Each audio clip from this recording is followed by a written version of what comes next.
place looks familiar. That's not a good sign. There's someone up ahead. Time for a little chat.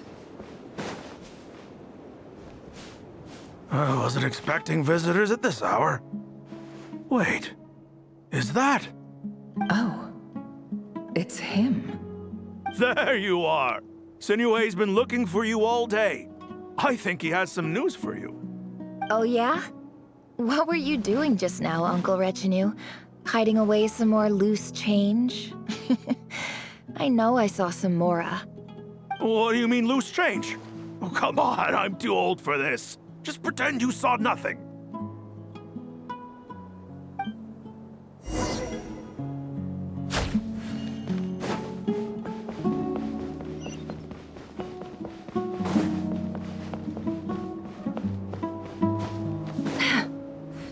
Hey, kid. Mind telling me what Sinuhe's been up to recently? I'm trying to get in his good books and I need a way in. Get in his good books? Why? What do you want with my dad, Uncle Apepi?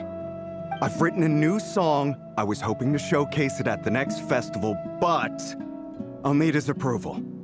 A new song, huh? I'd love to stay and listen, but unfortunately, Uncle Retinue says my dad's looking for me. Well, there's plenty of time and I'm not going anywhere. See that pile of stones? I'll be sitting there warming up my vocal cords. Come find me when you're done. Pile of stones. Got it.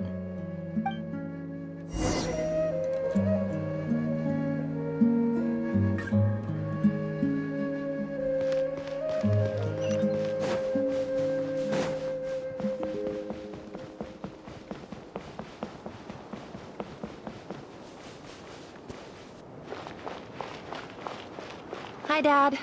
Uncle Retinue said you were looking for me. Ah, there's my little princess. If you'd gotten back just a little sooner, you could have shared the spoils of war with me.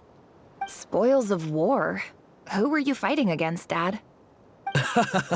It was just a figure of speech. The aftermath of a sandstorm is no time to be waging war. I was talking about our war against thirst. I went out to fix our water supply problem, and now I'm back. Which means... We have a well again! That's right. I found a new one and brought back as much water as I could carry. It should last us for a good while. If it wasn't for these blasted sandstorms, our wells wouldn't be caving in. You wouldn't be spending all your time out searching for new water sources. As the chief of our tribe, I'm supposed to be leading us out of hardship and poverty, onto better things. You know how prosperous our ancestors were. I've told you all the stories. And look at us now, squeezed into these hovels. No one would choose this, if it wasn't for the endless wars over the years. But things are looking up. I started working with some folks from the academia a few months back. They gave me some contacts in return for my assistance in the desert. So you're the academia's helper now? Special ambassador, they call it. Think of it as a partnership. It's nothing bad, okay? We've been isolated here in the desert for too long. Seeking opportunities elsewhere is the best thing for us, and the fastest way to progress. So, do you get anything good out of being a special ambassador? Of course. My luck's improving all the time. One day, I swear I'm gonna lead us out of this place. We'll find somewhere new. Somewhere better.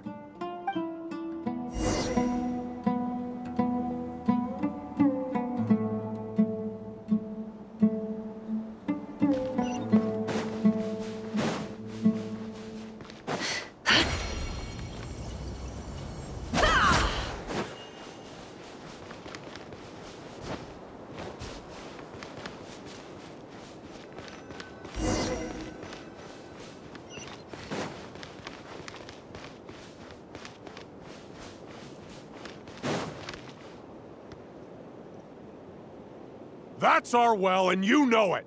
You stole from us. Well, you've gone from chief to thief, and now you have to face the consequences.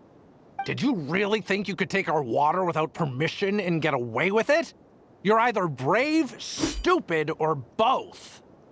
And that Special Ambassador Act? Yeah, nice try!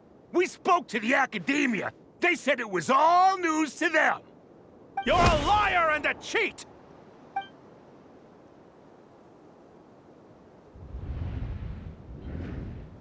I heard Yehuda gasp, but I don't blame her. Most people are terrified by the sight of blood.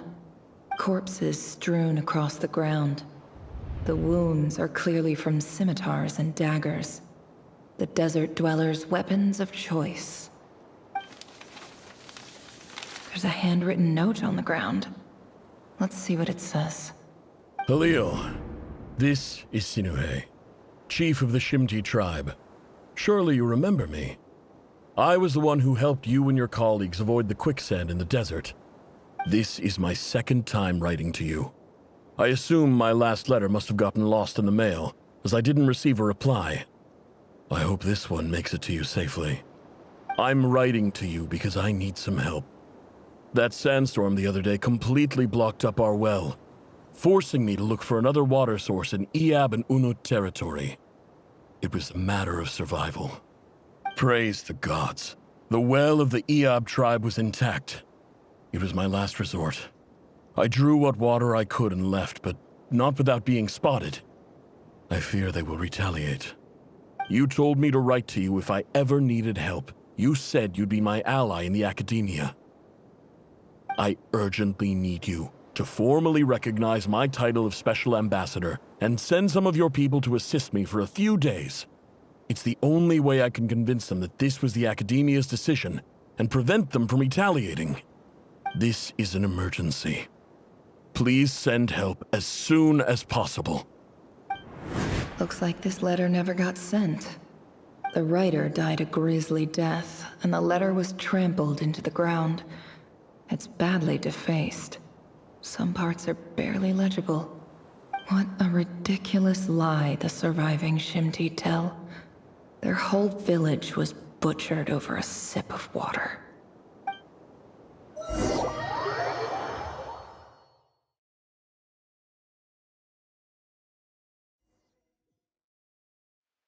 Ah, officer. Welcome. Welcome to our humble village. I thought you would at least have the courtesy to provide some respectable libations. This is the finest wine Aru village has to offer. I promise.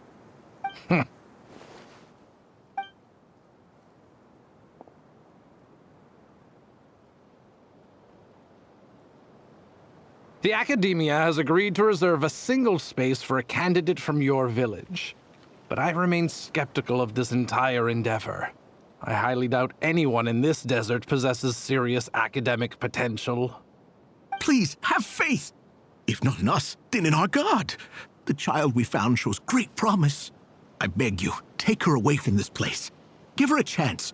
Don't let her talent go to waste. I don't recognize her. New arrival? She showed up here a few days ago and we took her in. She's a really bright kid. Please help. I'm begging you. So, where are you from? Nowhere special. Just a sand dune. What about the rest of your family? How many of you are there? Just the one. It's only you? Correct.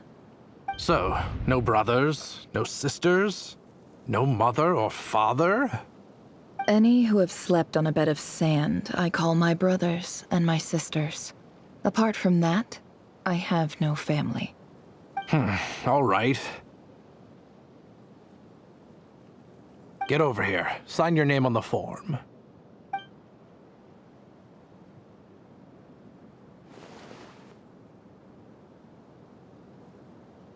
Never? You're rather fair-skinned for a desert dweller.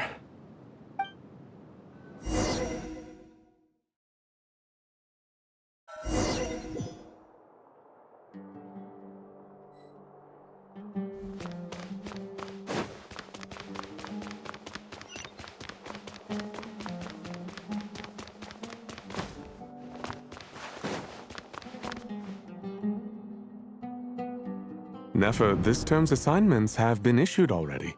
Please read through the materials thoroughly, conduct your own additional research, and then write an essay on the topic. Yes, Professor, I'm aware. I just had a couple more questions I wanted to get your perspective on. Oh? Please ask away.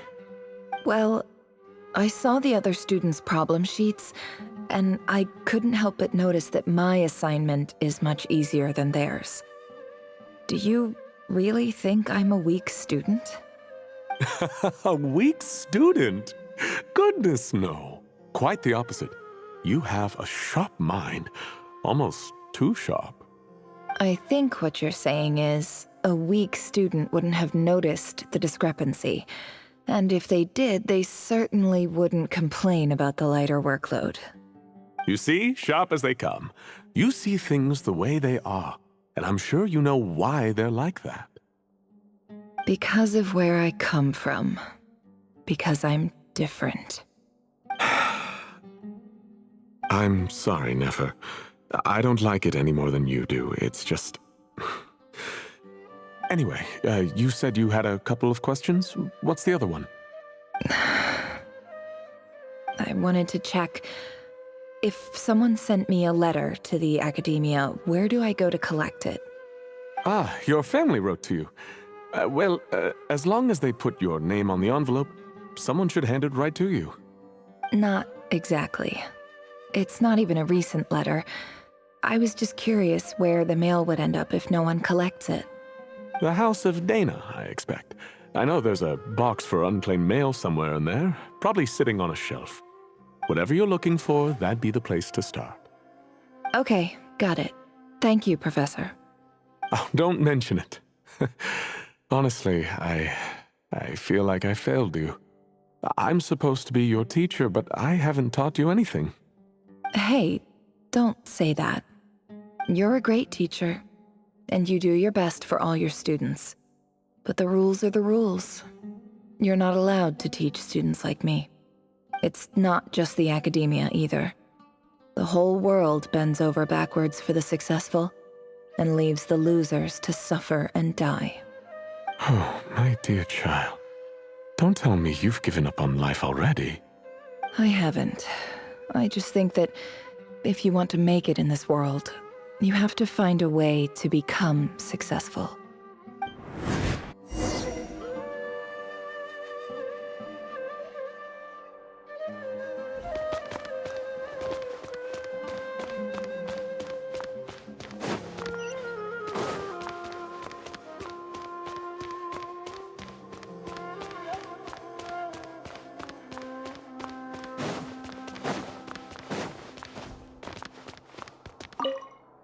This must be it. A big cardboard box full of unclaimed mail. And probably some letters that ended up here by mistake, too. Let's take a look.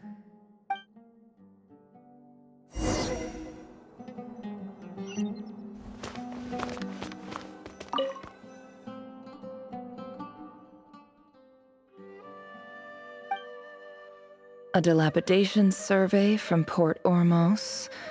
Looks like it's from a Corps of 30 representative. What a strange thought. A bunch of mercs losing sleep over rundown buildings.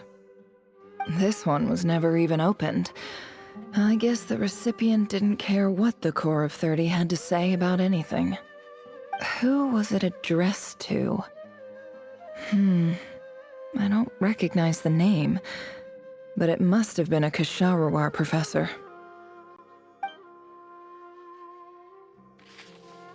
This one is addressed to the Immorta Sage.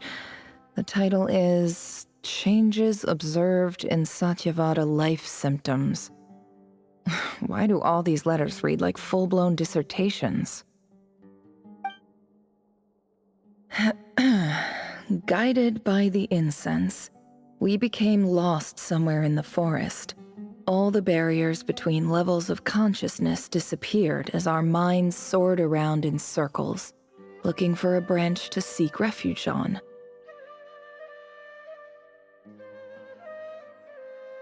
In clinical terms, these symptoms fit the description of incense poisoning. The Immorta Darshan strictly prohibits the use of hallucinogenic substances, but I believe there are still people getting away with it. For example, my neighbor who always breaks out into song and dance after using incense. This seems like something the academia would want to know about. Why wasn't it collected? Wait, what's this written on the back? It's so small. The note says, "The sender authored this letter while under the influence of mushrooms. I would send it back, but no return address was provided. Stamped by the Grand Conservator of the House of Dana."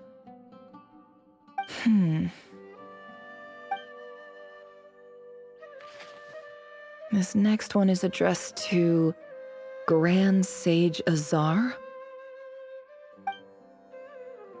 A few words of protest regarding recent changes in Sumeru's educational policy. In recent years, the academia has taken on a small number of students from the desert region, as per the policy to this effect. However, it appears to me that these students have not, in fact, been provided with educational opportunities that are, in any meaningful sense, equal to those enjoyed by their peers. As well as receiving dumbed-down assignments and perfunctory tutoring, they do not even have full access to the Akasha system.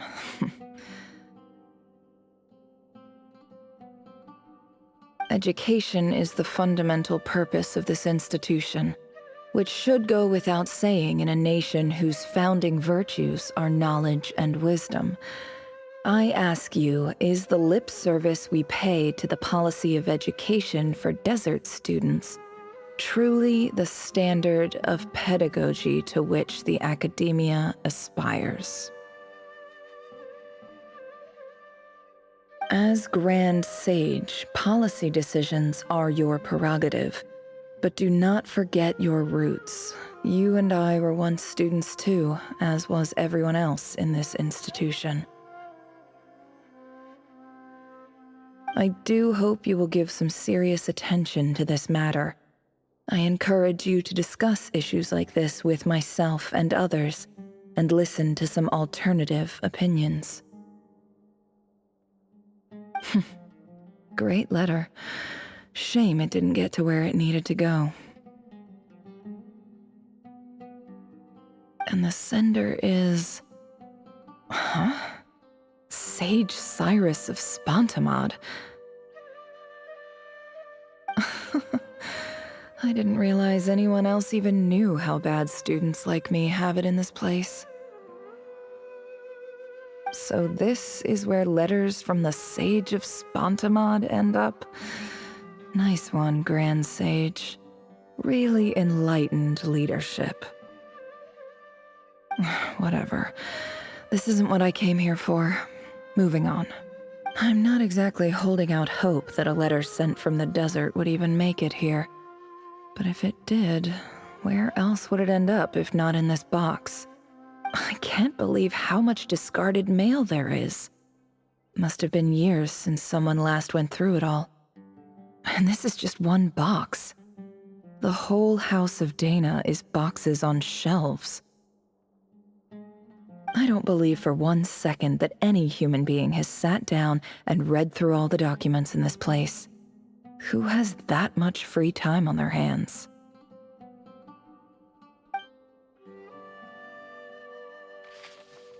Wait, could this be it?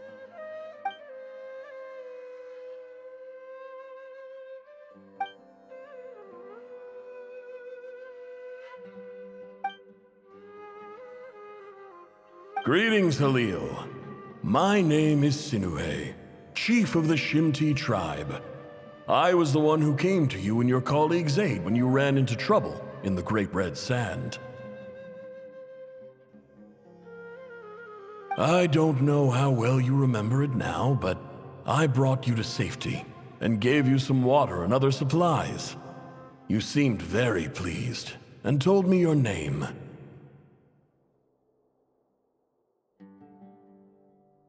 In my tribe, learning a person's true name is serious business, and I therefore see you all as friends. You were kind enough to leave your contact details, so we could stay in touch. The Shimti tribe lives a harsh, nomadic existence in the desert. You were sympathetic towards my plight, promising to make me a special ambassador of the Academia and help us find a way to make a better living. This brings me to my reason for writing.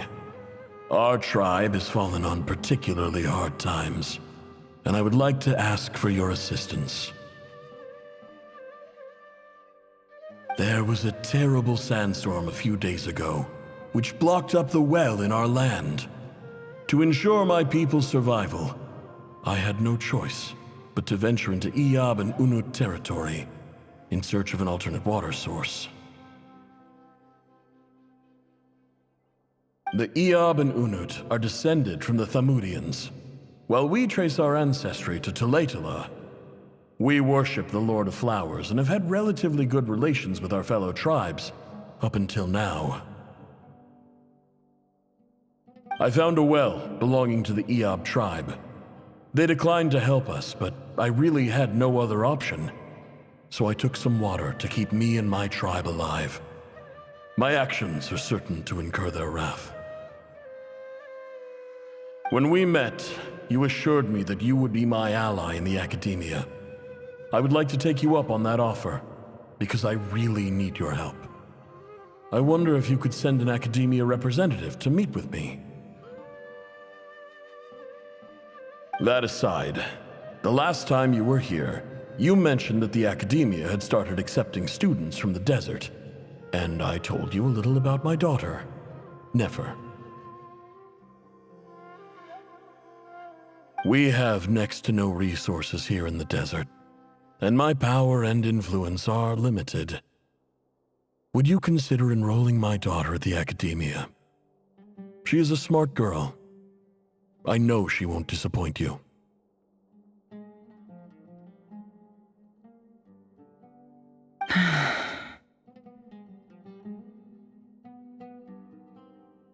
From the outset, the Academia never took you seriously. Those things they promised were just empty words. I doubt they even remember the name Sinuhe. And you were so emphatic that your luck had finally changed for the better. You swore you'd lead us to a better place one day. You spoke with such conviction, like you were the most powerful chief in the whole desert. You liar. You lied about everything. You promised the world and delivered on none of it. And who fell for it? Just me, by the looks of it. Despite your best efforts. Which makes you a pathetic liar. You weren't even any good at it. I think I'll take over from here. Let me show you how it's done.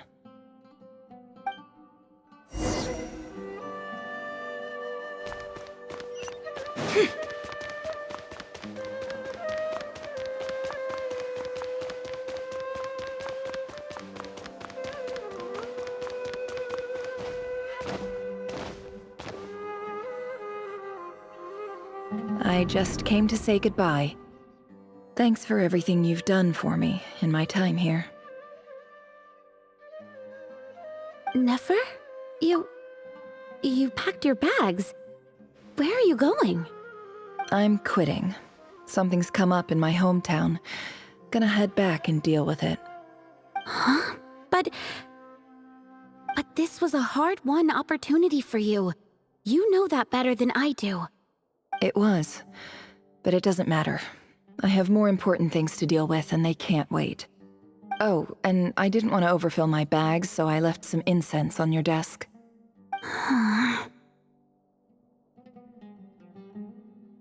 What's wrong? I thought you liked incense. Although, I did read somewhere in the House of Dana that it has hallucinogenic effects. Don't use it all at once, all right? Isn't this the stuff you brought from your hometown? You're just letting me have it? But you said it's a rare and valuable commodity. Yeah, about that. I lied. It's not rare at all. There's this bunch of ruins near my hometown that are practically overgrown with this plant. It's not worth much. Keep it, it's fine. But never... All right, that's all from me. You take care.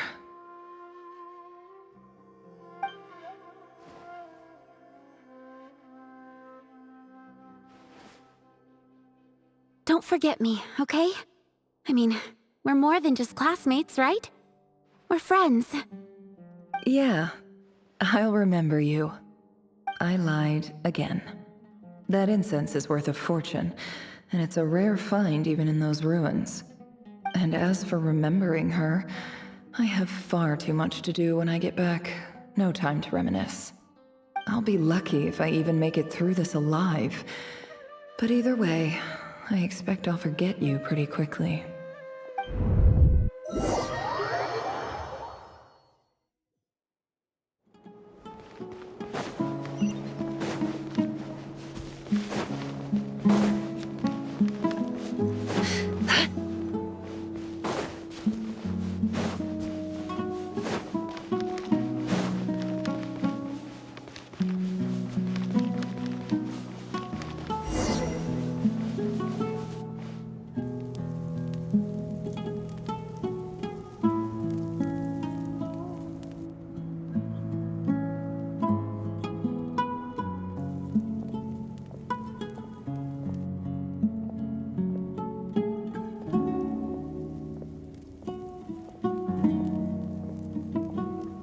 It's a pleasure to meet you, Mr. Arif.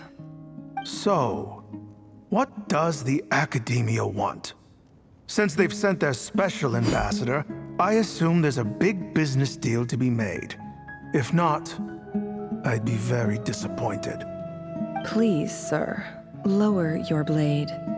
You're lucky I'm the one they sent. Not all special ambassadors share my admiration for the Iab people. The ever-shifting balance of power in the desert reduced the once great civilizations of this region to rubble and sand. But the story of the Iab has a very different trajectory. Others grew weak, but you grew strong, beginning in obscurity and moving to prosperity. You're the only ones who defied the trend. Huh. So, you do know who you're dealing with? This well is the perfect symbol of your strength, is it not? It used to belong to the Unut, but it looks like you have control over it now. You're not wrong. But I'm sure you didn't come all this way just to flatter us. Of course not. I came to bring you some very good news. Some information that recently came to light, which might just be your ticket to freedom. Records uncovered by the Vahumana Darshan show that a certain well currently under Iab control is built on top of some ancient ruins. These ruins are of great archaeological interest to the Academia. I checked the map carefully on my way over here, and I'm confident that this is the well in question. The Academia is offering 50 million mora in return for excavation rights. 50 million? No, wait. If these ruins are as important as you say, 50 million's a little low, don't you think? Don't get greedy, Iab. We know far more than you think. We know that you seized this well by force. Wasn't that the first step in your rise to power? To drive away the Unut and steal their water supply? So what if it was?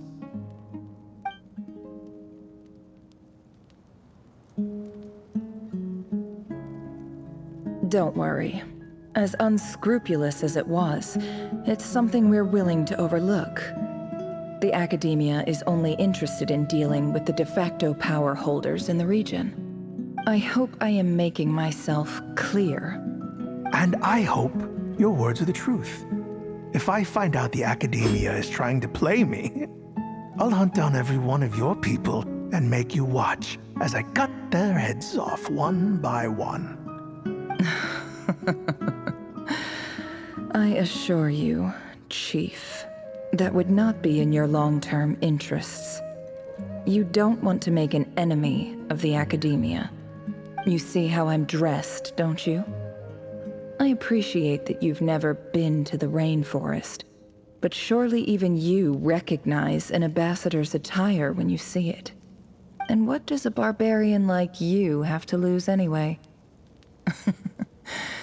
You really think the Sumeru Academia would bother to come all this way just to lie to you? We have more important things to worry about. All right, I take your point. The Academia is the highest authority in the land. I'm sure you're trustworthy people. In that case, we have a deal. We will sell you the excavation rights. I'd like to thank you, Ambassador. This is good news indeed. Excellent news. In fact, it calls for a celebration. Would you do us the honor of staying a while and enjoying some Eab hospitality? Gladly. I am partial to wine myself, and I trust you are as well. So let's indulge in a few drinks together, in celebration of this momentous occasion.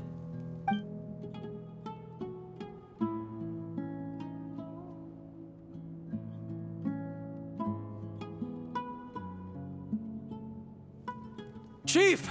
Chief, it's an emergency! It's the Unut. They've taken the well. What? Well, don't just stand there. Take it back. Yes, Chief. I have every confidence in the Eab's military superiority, and yet...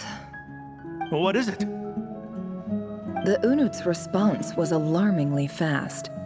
The day after we reach a deal, they seize the well. This can't be a coincidence. Perhaps there is a traitor in your midst. I don't think so. I am obliged to remind you, Chief, that the Academia will only deal with the de facto power holders. If you cannot regain control over the well, I'm afraid you won't see a single mora of that 50 million. No! Please, Ambassador, just give me some time. I swear the Unut will not get away with this. That well is ours, and so is the Mora. Glad to hear it. I will wait here for an update. If there is a traitor, I will find them. In the meantime, make yourself at home. I'll report back as soon as I have an update. Much obliged. Wow. All it took was a few words and I've got him wrapped around my finger. What an amazing feeling. So, in summary, Ambassador, the Academia would rather negotiate with our tribe instead of the Eab, yes? The Eab are ruthless murderers who don't listen to reason. And now they have the gall to interfere in our research projects in the desert region. So let me ask you, Chief, if you were the Academia, what would you do? Kill them all, of course. Precisely. The Academia does not tolerate those who stand in our way. The Eab have held back our academic pursuits for too long, and our patience is wearing thin. At the same time, there is simply no way that the Academia can be seen to be intervening in desert affairs. I'm sure you understand where I'm coming from. We have our own rules out here. If the rainforest dwellers raised arms against a desert tribe, it'd start a bloody war. Right. We can't confront them ourselves, but we can support their enemies. The Unut have always had strained relations with the Eab, which makes you our natural allies. Natural allies. Weren't the Eab your allies once? You were quick to send them after us to protect your interests back when we stole that water. And now look at you. You're at each other's throats. Let me be clear. The Academia wishes to collaborate with the legally recognized rulers of the desert in this matter. We are asking for excavation rights to that well, and our offer is 50 million mora. Say no more. I believe we have an understanding. Good. Then I suggest you get to work. Get us access to that well, and the mora's yours. You see, Dad? Lying is easy when you know how. People will believe anything.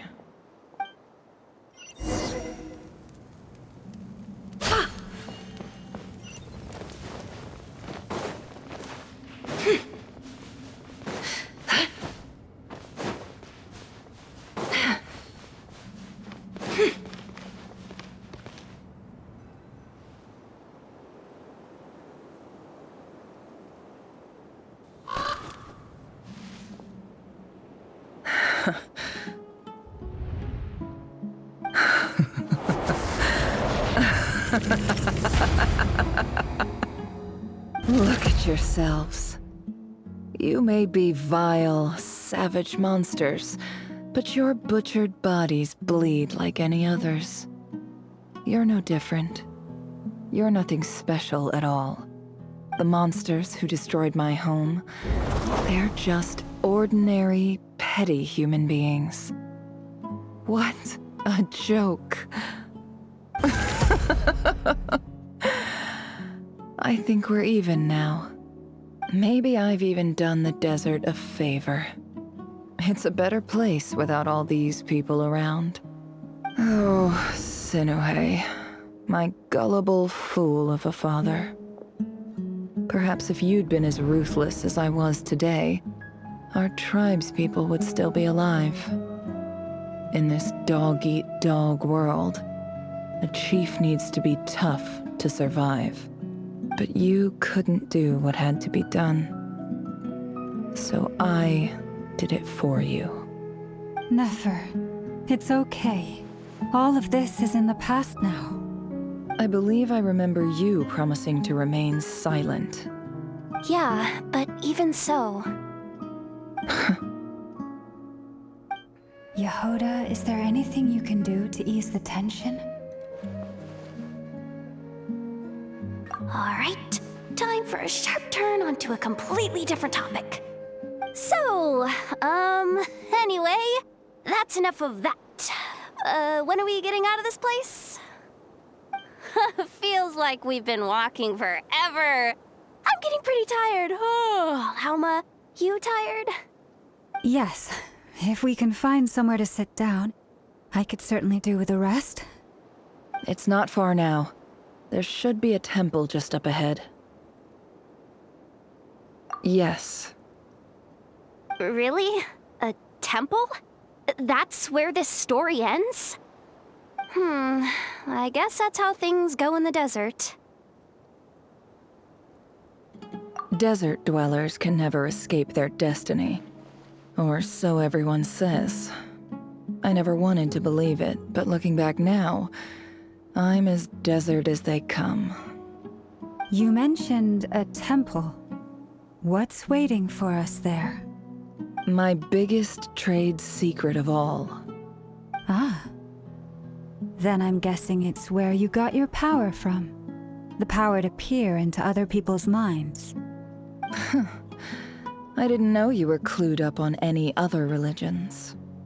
I'm no expert in the history of Sumeru, but since you come from the desert, I would imagine it has something to do with King Deshret. Sounds impressive. Oh, I know who you mean. General Mahamatra Sino. The spirit of Hermanubis dwells within him. That's Boss Neff for ya. She knows everything. Sino's hardly a figure of obscurity, but I know about Sethos too. What about him? Is he a big deal or something? Well, he's not a small deal, let's put it that way. Please, this is the bare-bone basics. Save the flattery. Thanks for your patience, everyone. I'm sure it's been a lot to take in. With any luck, that's our exit just up ahead.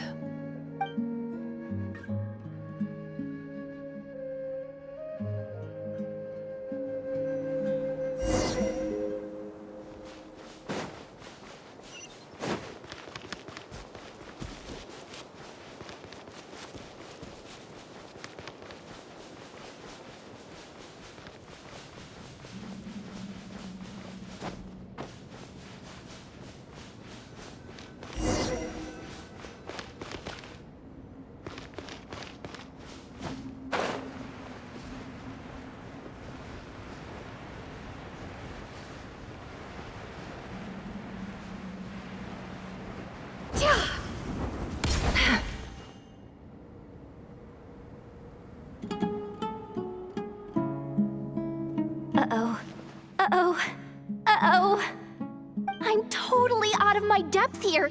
I don't have anything to add about any of this stuff. Like, look at that statue, for instance.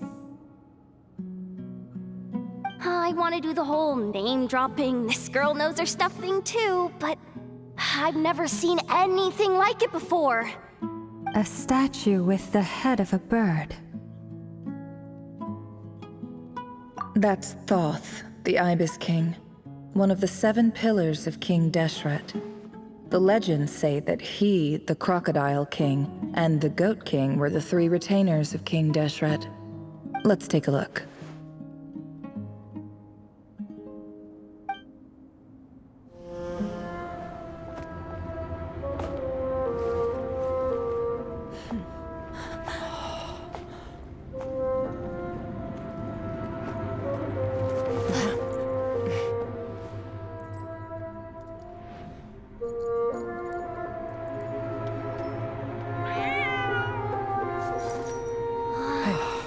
It's just Ashru.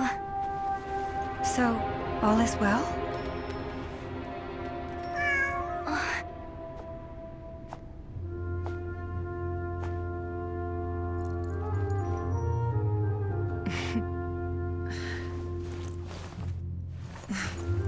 Typically speaking, at this point, the world disintegrates. Then we find ourselves back in the outside world. Besides, these are my memories. There's nothing to fear. You're sure? Of course. It's almost over.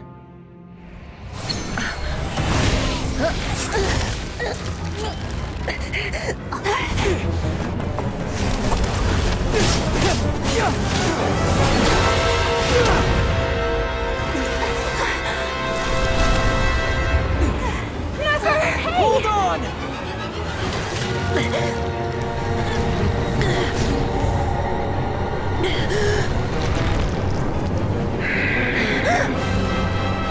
Knowing too much is always a death sentence. Speak for yourself.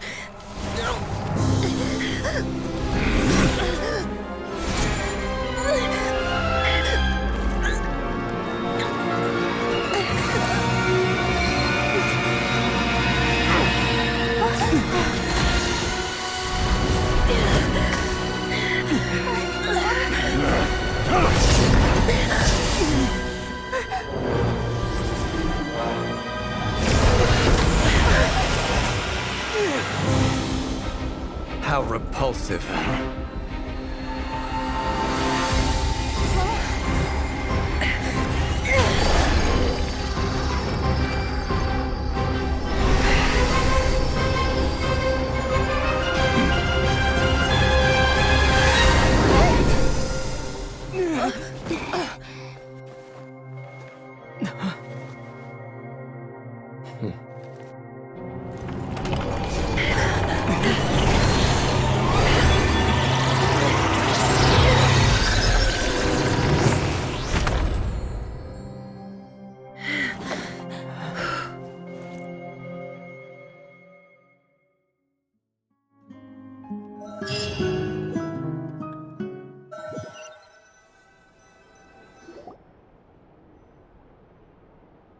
timed that pretty well, didn't I?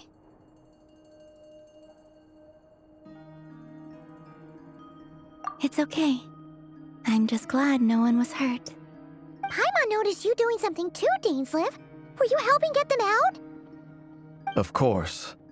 When I asked Nefer to conduct this investigation, I was not naive to the dangers involved. I had a duty to ensure your safety. Good to know your sense of justice is still intact after all these years. I take that to mean that you saw the truth. That comes as a great relief. I certainly did. And thanks to your help, I also managed to trap Rerir inside the chess set. Whoa, really? How'd you manage that?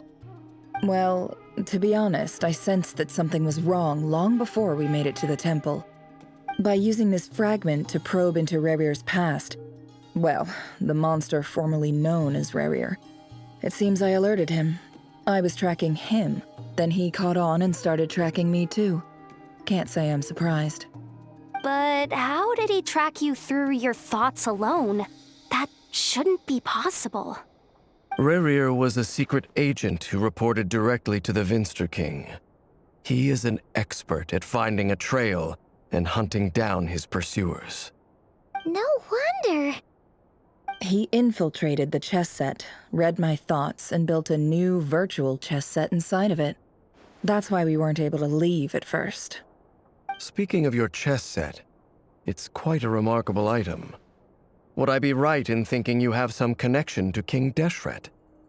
You overestimate me. I only have a connection with one of his underlings, the Ibis King. You all saw how this came to be. A long time ago, the Iab massacred my tribe, the Shimti, in our home village. A few years later, I enrolled in the academia, where some new information came to light. The Unut and the Iab fought a bitter battle over the rights to a well, all for the sake of a non-existent 50 million mora. The Iab ultimately won that confrontation, but their victory came at the cost of almost every warrior in the tribe. The final blow to the Iab came at the victory feast, when an Unut assassin beheaded their chief right before my eyes. The remaining Iab fled and have been scattered to the winds ever since. Having gotten my revenge, I returned to my hometown, where to my surprise, the nearby temple was still standing. There it was, seemingly immune to the relentless hostility of the desert, while my tribal home lay in ruins. As I stood there gazing at the temple, I noticed a cat just outside. This cat, as it turned out, was home to the spirit of the Ibis King. He led me to a gate deep inside the temple, and there he made a deal with me. This chess set is my gift from the Ibis King. The chessboard within is made to the same specifications as the one in the mausoleum of King Deshret, and represents his power of piercing analysis. With this chessboard in its container, I gained a certain ability to perceive hidden secrets. Now, you could conclude that the Ibis King simply wanted to give the people of this world the power to seek the truth, but I don't believe that's the full story. Every god plays favorites. Their hearts are as fickle as any human's, full of secrets, perversions, egotistical tendencies. But precious few gods are willing to admit this. It is the same with all powerful forces, including fate itself. Their gaze falls preferentially upon a select few. As you rightly point out, this is an act of favoritism. If you're alluding to the Abyss, then yes, I agree. Gather the others. It's time to share everything I've learned.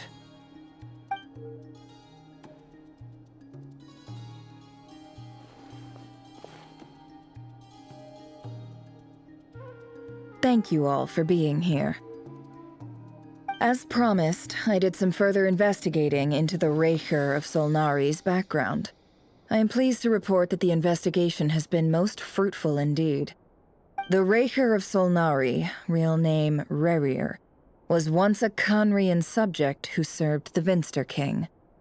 I will now share the important details of his story. Please save any questions or comments for the end.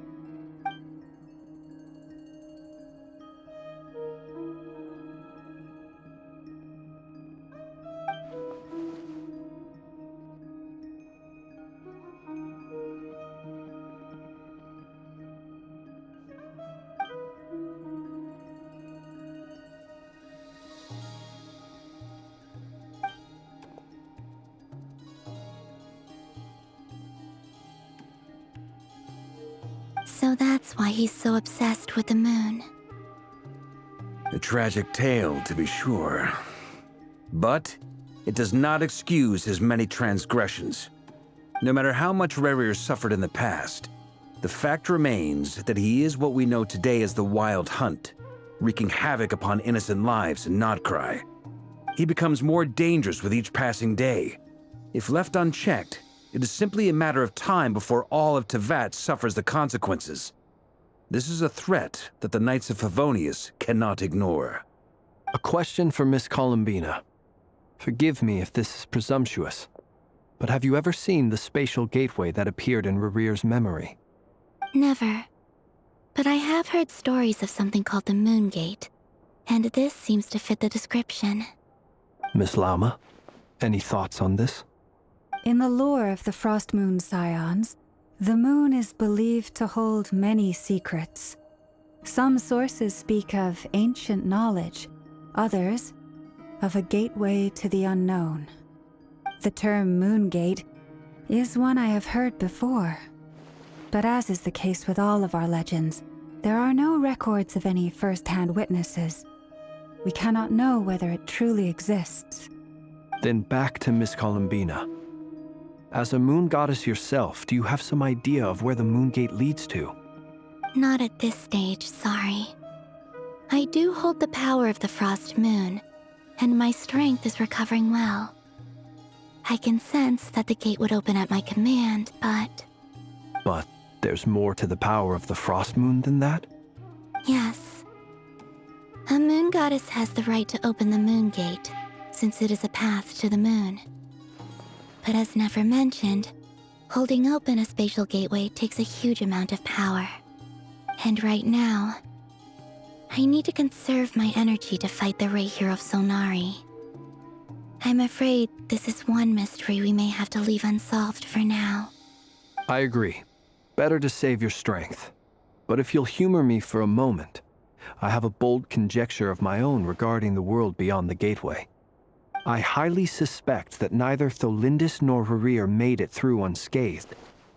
The evidence pointing to this is the fact that the Reihir of Solnari exists in the form of countless fragments. With the abyssal power he wields, no ordinary foe can touch him, let alone tear him to shreds. And yet, the Wild Hunt proliferates wherever his scattered fragments lie, drawing hordes of monsters to many different locations across the land. So your theory is that Rerir was physically torn to shreds by some powerful force? Hence, why the Wild Hunt is a distributed phenomenon, rather than a unified one? Makes sense to me. Explains why the Wild Hunt is so pervasive, and why he's been trying to piece himself back together. He was whole to begin with, and he wants to be whole again. Without the power of the Abyss on his side, he almost certainly would have perished the moment he was torn apart. But the Abyss, much like a curse, has kept him alive. I could not agree more. The power of the Abyss is most surely a curse. It is a compelling explanation, and one that accords with my present understanding of Abyss creatures. Whether the life form in question is primitive or advanced, if a curse has extended its lifespan unnaturally, it will continue to survive in spite of everything. This raises some interesting questions. I will run some experiments and see if there is any validity to my suspicions. That being said, regardless of whether my research bears fruit, I would like to thank Miss Nefer for conducting such a thorough investigation. Already, it has greatly enriched my understanding of the entity we face. My pleasure, Mr. Albedo. I too hope that the information I have shared today proves useful as we look to formulate the next stage of our plan. Hey! What is it, Dainsleif? You look really upset! It's just... when I think of the man I once knew as Rerir, I struggle to understand why things had to turn out like this. The two of you used to be friends, didn't you? I don't know if these words will bring any comfort, but my heart goes out to you. Mine too. We can never know all the hows and whys of the way things are. The moon and stars are full of untold secrets and lies, and the skies are host to many more mysteries than these alone. Yet, none of that can begin to compare with the complexity of human life. Those are the first comforting words I've heard in a long time. Thank you, both. Well, I think this is a good place to end today's meeting. I'm sure Nefer needs some time to recover. She's been through an awful lot today. That's very thoughtful of you, Lama. Of course. Sounds good to me. Take some time to rest and digest before we reconvene to nail down a plan.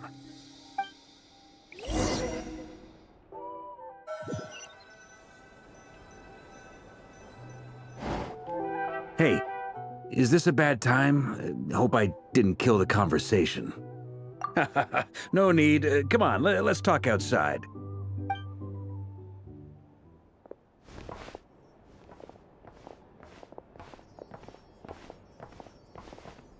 Anyway, Nefer went back to the curatorium to get some rest. But before she left, she shared some things with me that I thought you should be aware of.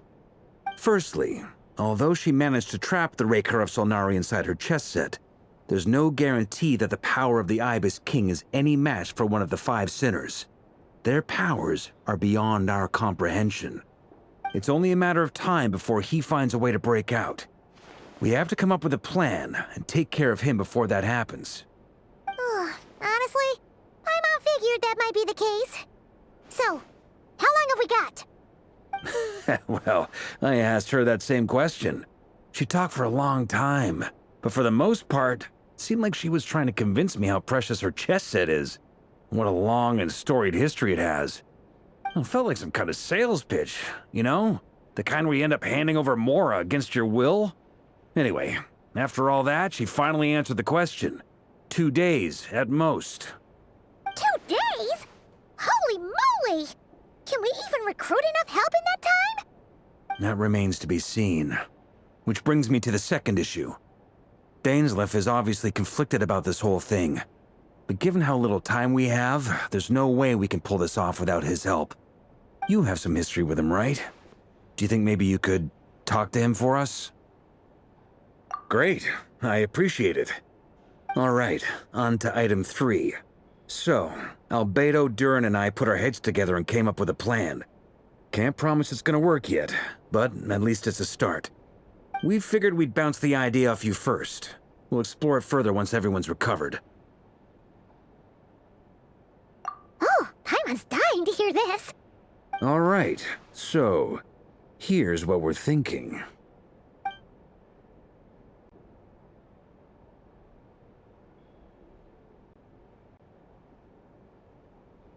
We felt a little uneasy about roping you into this. I mean, firstly, you're not locals, and secondly, none of us are your boss. You're well within your rights to refuse if you so choose. Roping us in? Why would you even say that? We know the stakes here. It's all of us against the Reher of Solnari, or none of us stand a chance. I choose my words very intentionally, I'll have you know. I like to think there's an art to striking a down-to-earth tone even when the stakes are through the roof.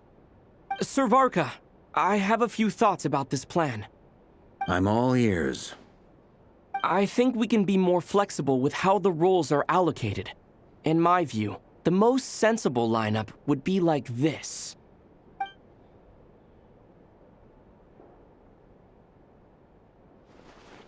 I see your point, yeah. But if that's how we're going to approach this, you'd better make sure you're ready. To be clear, I don't doubt your abilities. Far from it. I just want to make sure. Are you really willing to take all this on? I want to do everything within my power.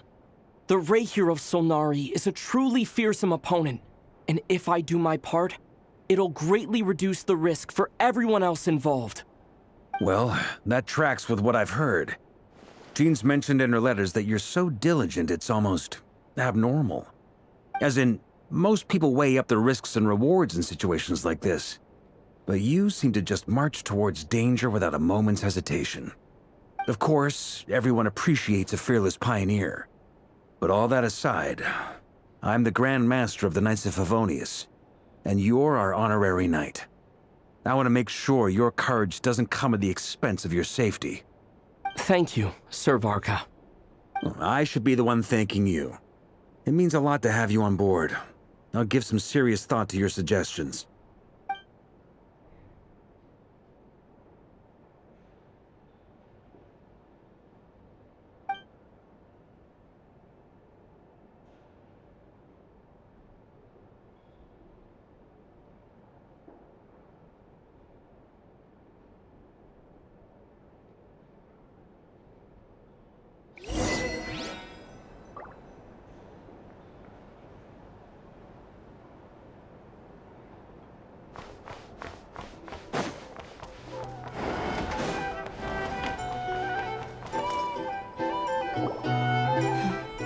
This is a thorough plan, but I do have one last question before we take action.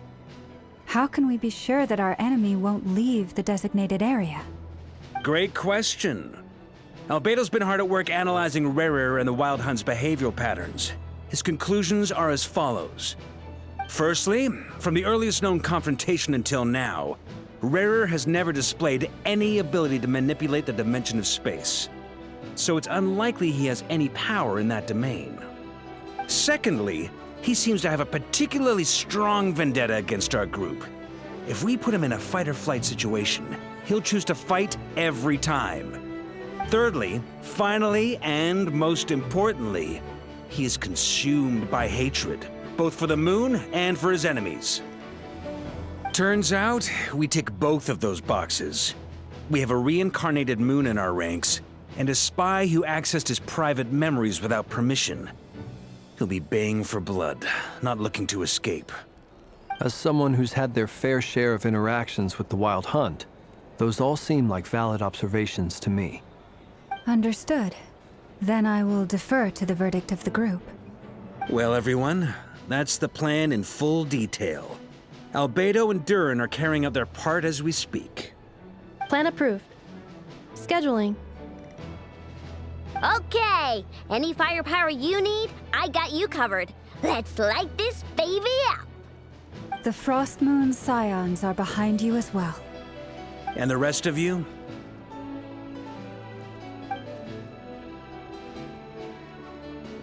No objections? All right, then it's settled. This is the plan we're going with. Next up, an old tradition of mine. Anyone who wants to back out, now's your chance. Wait, we can still back out of this? Everyone says things they regret, right? I don't want anyone feeling trapped because their mouth said yes before their brain had time to think things through. A very people-first approach. I hear that's common practice in the Knights of Favonius. Heh. Who'd you hear it from? D-Luke? Shh. We don't use people's real names at work. This contact will be known only as Owl, please and thank you. This plan can only work if everyone does their part. Flint's and I will absolutely support it. We shall indeed. You'll be glad you accepted our help. Also, you are the last person I expected to see here, Miss Dory. It's not often I get called Dory in a work context. My peers usually call me Lord Sangama Bay. So, the longer your name, the higher your net worth. Is that the idea here? In that case, Mr. Flint's here must be worth a fortune. That's right, I know your full name. It's... The walls are thin here. I'd appreciate you keeping that a secret. Okay, fine. I'm actually only here as a favor for someone else. Do you have any idea how much it would cost to hire me otherwise? Oh! Does this mean someone out there actually has the power to boss Dory around? It most certainly does not. We have a long-standing and mutually beneficial business partnership. She's actually the mom of a friend of yours. Said mom supplied me with a great little trinket, but now that lady's ruined everything. If I don't start building a little goodwill now, my whole business in Notcry is gonna go down the drain! Okay. So what exactly is so special about this pendant? It's a lucky charm that a great mage made for me. We have a business relationship, and she was worried that something bad might happen to me. So, she wanted me to have something that can store power to protect myself with. I finally got it all fully charged up with Kovaki, and then never went and used it all up at once! Never lost so big in my life! You're right. It was all my fault. I didn't mean to drain all the Kuvaki in the pendant, but I'll make it up to you. You will? Well, in that case, how about you give me your chess set, and we call it even? I knew you'd say that. Well, it's yours if you want it. In fact, take it now, and I'll even throw in a free Raker of Solnari. Deal? You're putting me in a difficult position here. It's a very useful thing to have around, but I have a funny feeling it won't be around much longer. I guess we'll see in a couple of days. Looks like bankruptcy for me. Hey, don't be so pessimistic. See this through and you never know. You might find a new business opportunity on the other side.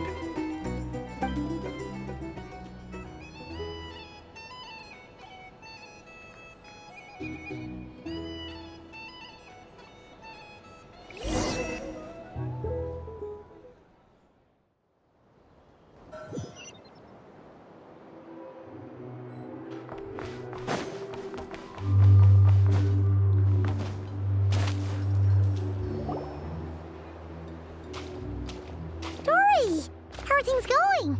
Feeling ready? Oh, I was born ready. We only have 2 days. You think Lord Sangama Bay would let an opportunity like this slip by?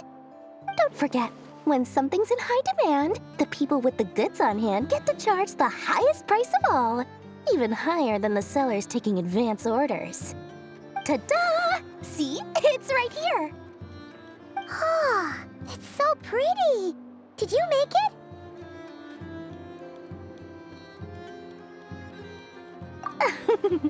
No, I have a supplier. We go way back, so he made me a very attractive offer. Aha! No wonder you were talking about lucky charms at the meeting. You've been getting Kave to make them for you. That's not the full story. It actually started a while back as a project between me and the Dendro Archon. Mage Alice once warned me that this world won't stay safe forever. There may come a day when everyone faces a great crisis. I passed this on to the Dendro Archon, and she secretly brought together a research team made up of Sumeru's top scholars to invent a technology that could keep people safe. I won't go into the details because it's all very complicated, but if you want to know more, you can ask the Dendro Archon about it sometime. Anyway, point being, it was the Dendro Archon who asked Kave to build this little contraption. As one of the top Kasharawar talents, he was the obvious choice. Took him long enough. He stressed over it for ages. Must have gone through at least a dozen designs before producing a final product. But that's Kave for you. Marak delivered it to me a couple of days ago, along with a letter from Kave. Could I ask why I'm sending this technology to you? What's your proposed use case? Has it been approved by the relevant authorities? So nosy. My fault for sending him the research permit to begin with. Surely Nahida must have told him you were involved in this project. He was probably just nervous because you're always so secretive about your business. Could be, could be. Anyway, I just replied, let's hope there never has to be a use case, because it would involve grave danger. Fair enough. But it sounds like he was just being cautious. He probably felt responsible as the one who made it. Or maybe he was asking as a favor for his housemate. He's done that before. Not sure why, though. His housemate doesn't seem to really care that much about this kind of stuff. Either way, all's well that ends well. I'm just glad to finally have my hands on the product. I wouldn't want to be without it, given the potential dangers that lie ahead. Huh? What does that look mean? Paimon's just super surprised. This must be the first time we've ever seen you actually get serious about something.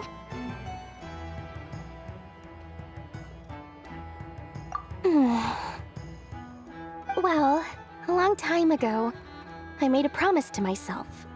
I promised that I was gonna live every day of my life with a big beaming smile. Obviously, Mora plays a big part in that. But there are always gonna be times in life when you have to give something back. That could mean paying back a debt, returning a favor, or showing some kindness. Alice has been a huge help to me over the years. She was the first investor I ever had. And I want my investors to know that Lord Sangama Bay is the best in the business. And more than that, no one knows what the future will bring. Whatever happens, I want to make sure the Dendro Archon and all of Sumeru is prepared to face whatever comes. Oh, that? I was just making sure Nefer and I are square. Don't be thinking it was some sort of benevolent act. I'm no saint, so don't treat me like something I'm not. My priority is doing the business that I want to do, so long as my conscience lets me, but it usually does. That's the Lord Sangama Bay business model. All right, if you say so. I do say so, and that's the whole point. I'm a businesswoman. Don't go trying to figure out what kind of person I am. You'll exhaust yourself. Much easier for everyone involved if you just take my word for it. Oh, and could you two help me get this stuff where it needs to be? Thanks so much. You're my favorite assistants.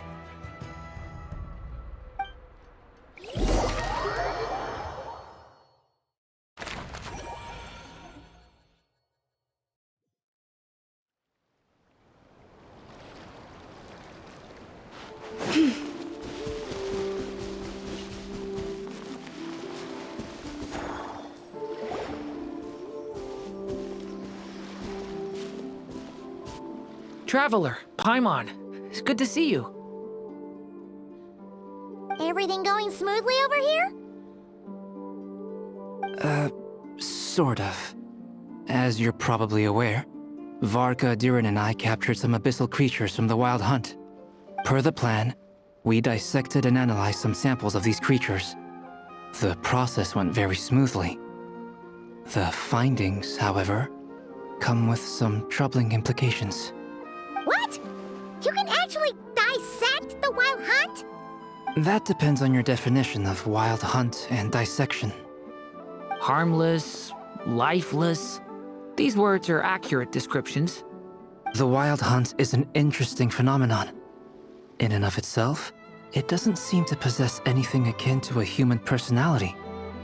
But taken as a collective, the medium through which the Wild Hunt is summoned does appear to have a soul.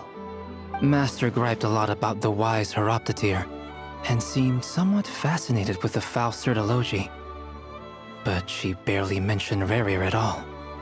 I don't think that was because of his lower social standing, though. Anyway, it's a pity.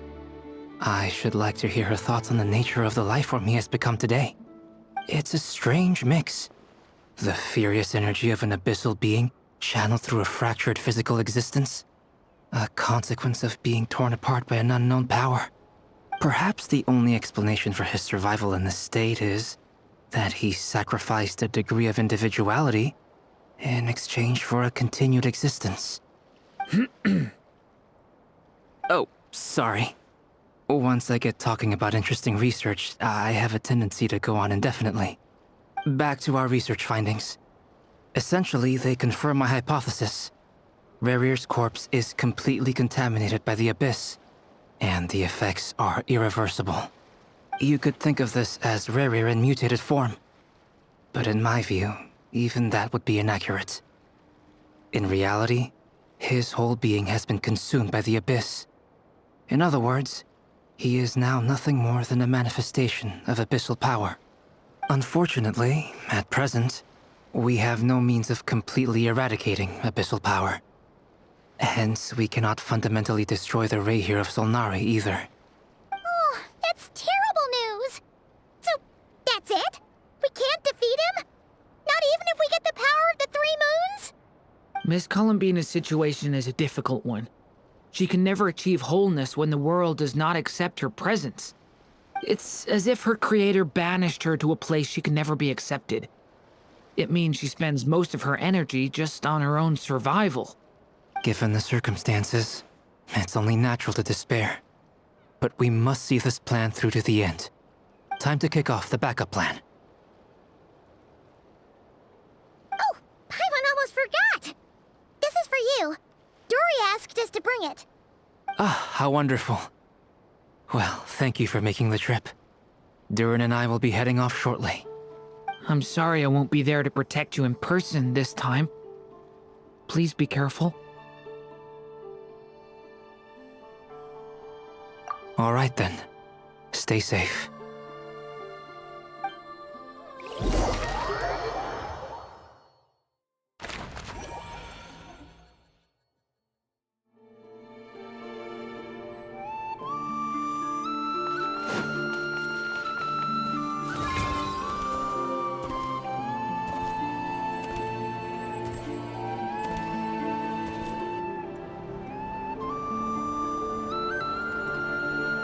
Miss Lauma, is everyone here? Yes. The fate of my flock is in your hands, Grandmaster Varka. Please keep them safe. My lady, what are you saying? Within the next 24 hours, we will face the biggest crisis the world has ever seen. This is not a burden that we deserve to bear, but I believe that we reap what we sow in this life. So I intend to act. I must do what I think is right. For me, that means fighting for the future of Nodcry. This gentleman is the Grand Master of the Knights of Favonius, Varka, Knight of Boreas. In my absence, please follow his lead. Hey, everyone. Guess I should introduce myself. Well, to start with, I know my way around a battlefield. Biggest strengths are honesty and hard-workingness. Anyway, point is, I don't intend to let Lauma down. I'm gonna do everything in my power to keep every last one of you safe and sound.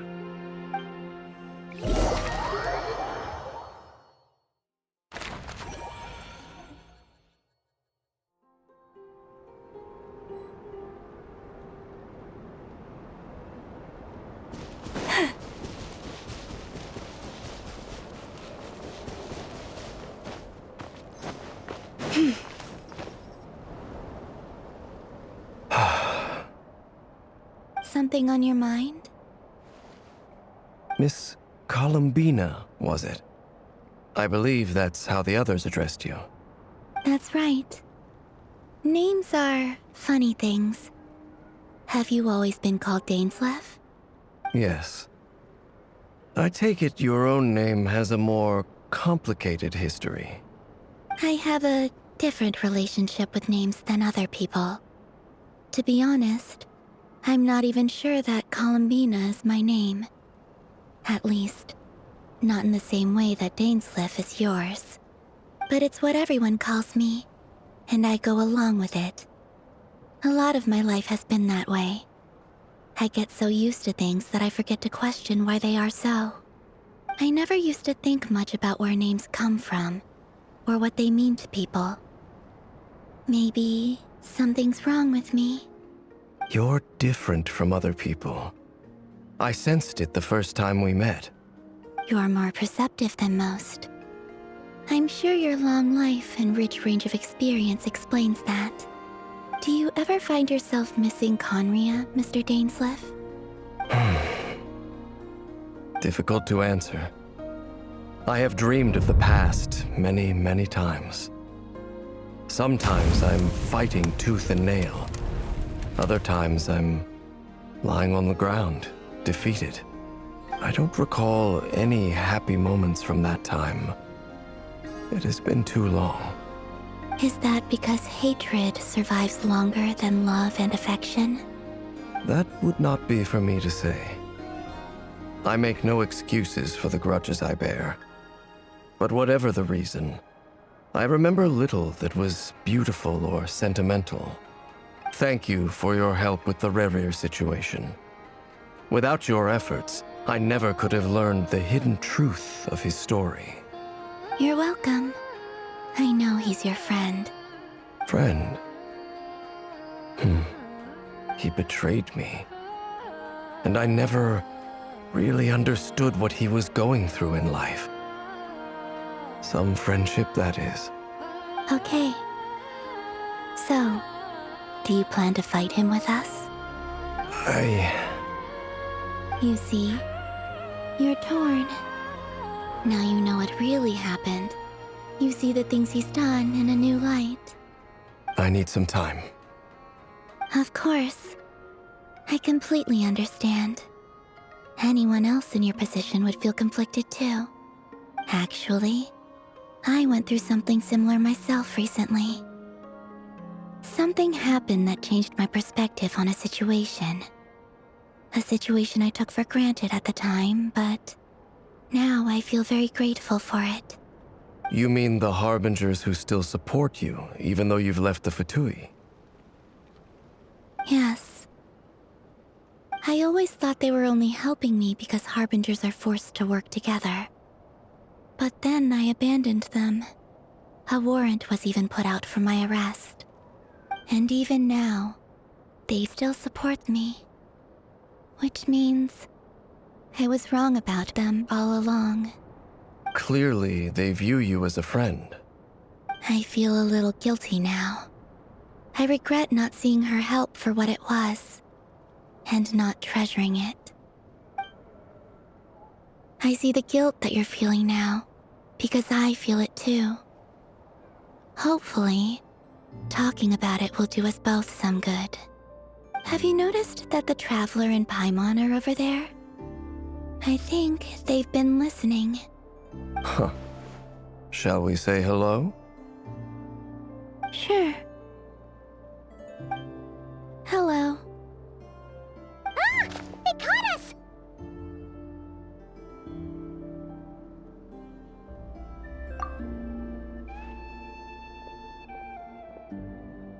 I apologize for making you worry.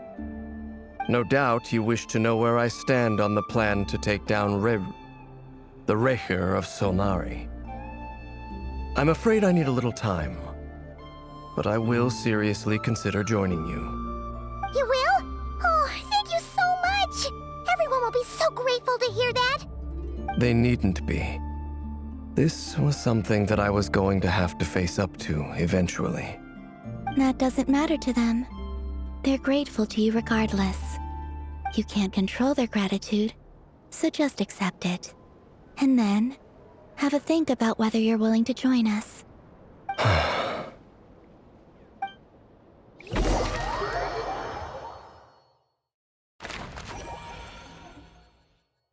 It's nearly showtime! Let's go rendezvous with the others. You know the place.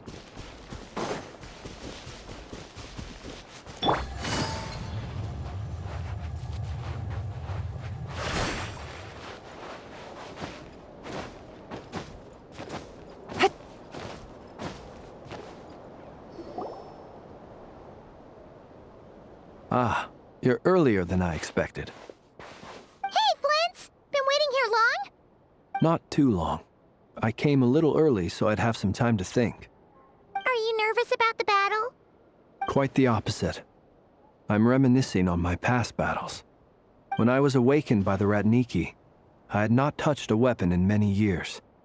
I felt like the battlefield was not where I belonged. But after waging war against the Wild Hunt for so long, I came to realize something. A life of absolute peace is simply not a possibility for me. My restless flame indicates that somewhere inside of me, there is a deep yearning to root out the evil in this world. Ooh, that doesn't sound like such a bad thing.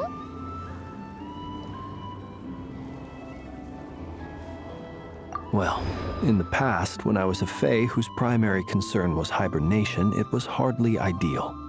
But it certainly serves me well here in the present. And I am delighted to be able to join forces with you in this endeavor. Looks like I'm not the first to arrive. Ah, Miss Lauma. Did you sleep okay last night? I struggled to settle down at first, because of the nerves. But don't worry. I got enough sleep in the end. I'll be just fine. Please, I'm just doing my part. Never! Over here! Aino asked me to relay a message. She said Anefa will be on high alert and keep a close watch over all secondary districts where defense is required, providing support as necessary. Meanwhile, Aino herself will provide range support to us directly, using her latest invention. Excellent. My thanks to all involved. The chest set's looking a little unstable. It won't hold him much longer. We should be prepared to engage at a moment's notice. No sense sitting around waiting. Let's make the first move while we still have the option. I agree. Paimon, find a safe hiding place. Got it! Be careful, Traveler! I will.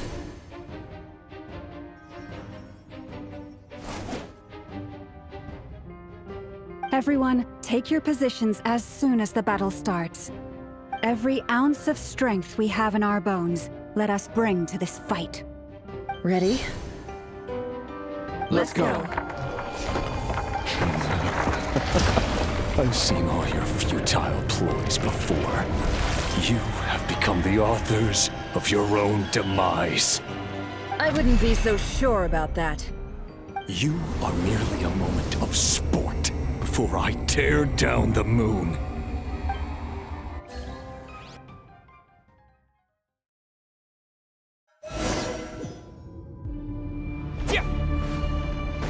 Stay on your toes.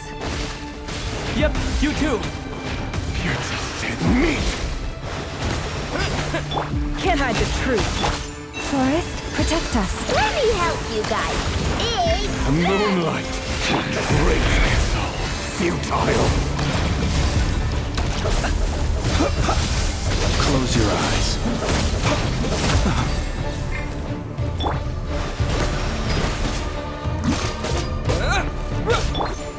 Leave this place. With one heart, we pray. It all adds up. Hunt him down! Time to go clear. Can't hide the truth. Observe.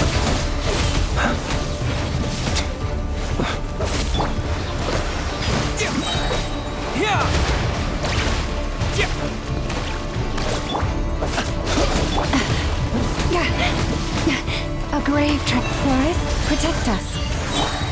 The mystery unravels. Water jet! For the everlasting forest. Close your eyes. Observe. Do you fear the dark? To dust.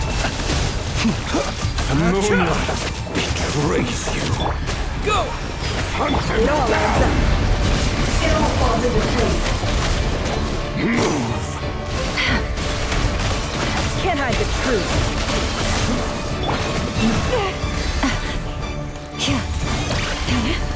Be silent.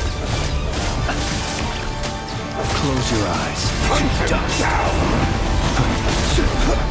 Observe. To dust. It began with the moon, and so shall it end. The moon will protect you. Steady now. Close your eyes. Observe. Do you see now?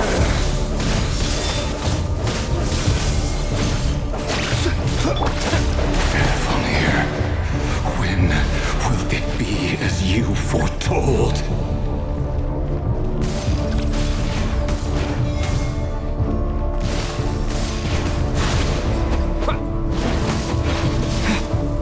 Water jet!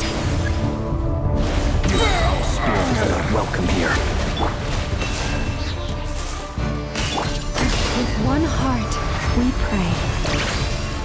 Close your eyes. Beware the creatures of the night. Be silent. Observe. Move! No more lies.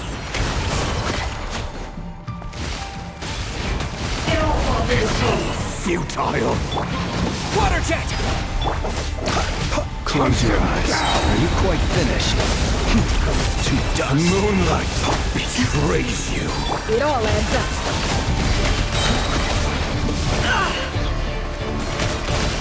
Move! Seek within. Moonlight betrays you. Hunt them down! Forest, protect us by the frost.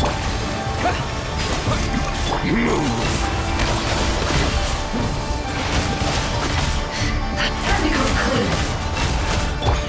You poor lost one. Be silent. Moonlight betrays you. Observe. Fear the dark.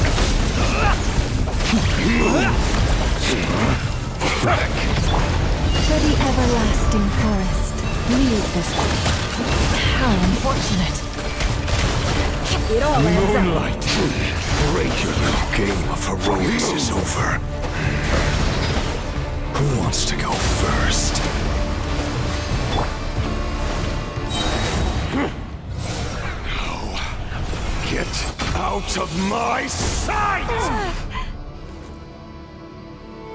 No! We've been separated! Will it take? You okay? Never! Where are the others? Stuck outside the barrier. I guess he really doesn't know. I told you before. Knowing too much is always a death sentence. Be careful what you wish for.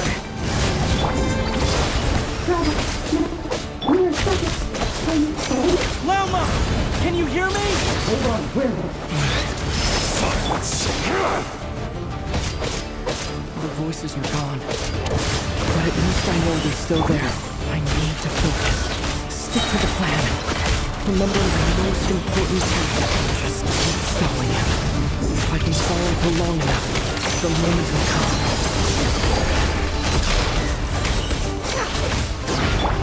Go! Wipe out!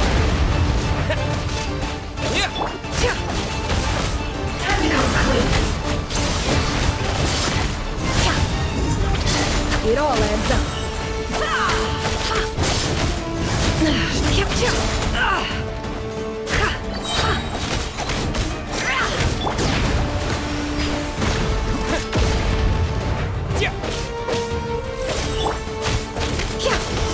No more lies.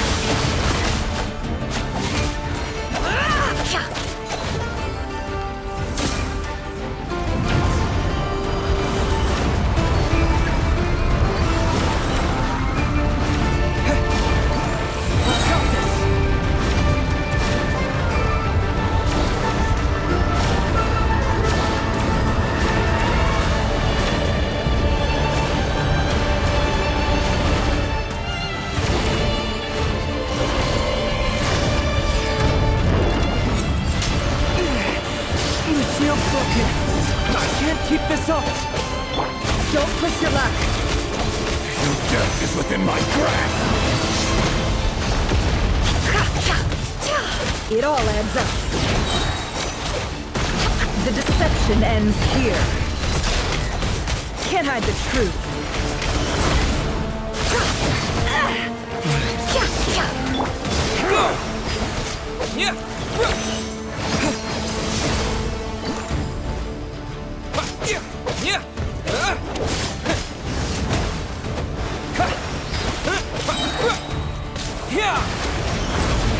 It all adds up. No more lies.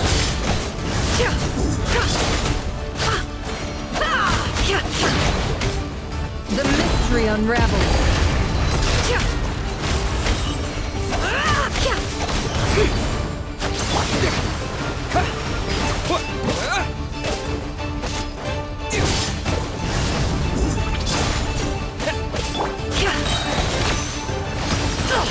Absurd.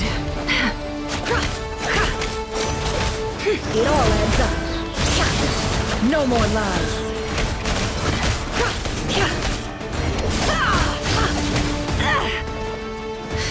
The deception ends here. Can't hide the truth.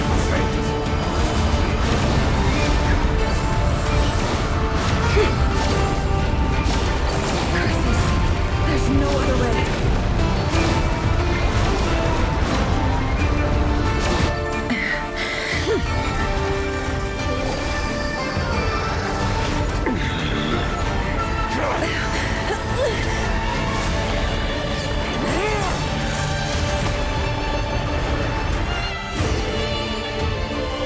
The only way to defeat Rarer is to borrow his own power. That means Columbina will have to disappear while you two bear the brunt of his attacks. You have to hold on. Find a way to keep him focused on killing the two of you.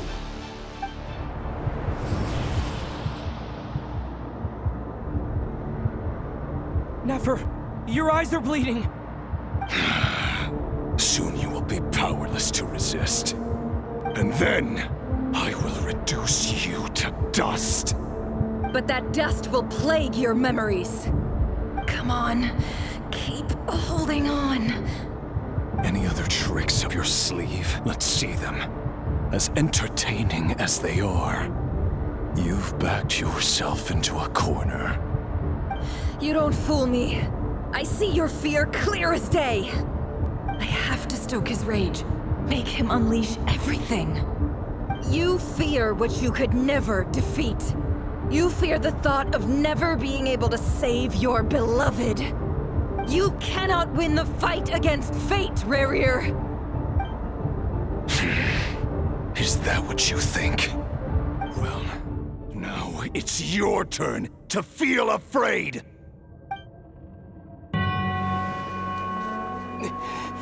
You fear the sound of your own name? Is it us you hate? Or is it what you've become?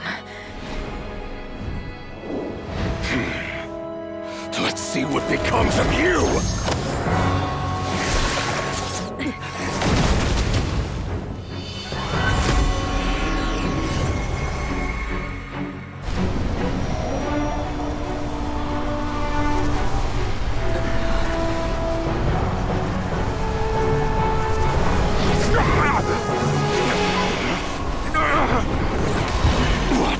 Happening? That power. I've seen it before.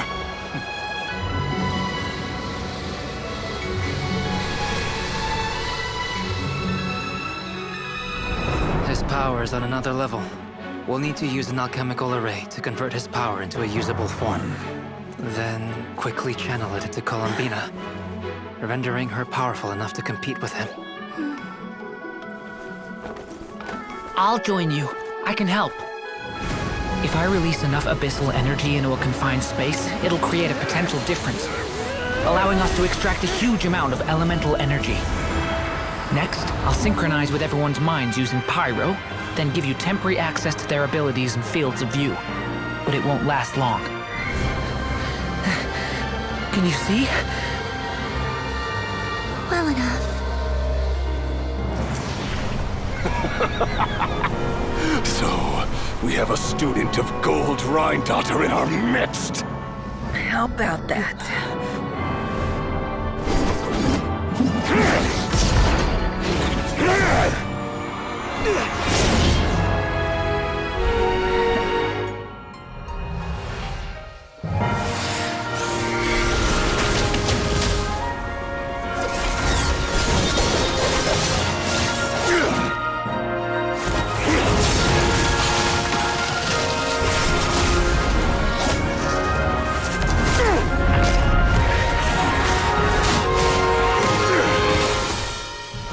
You use my own power against me?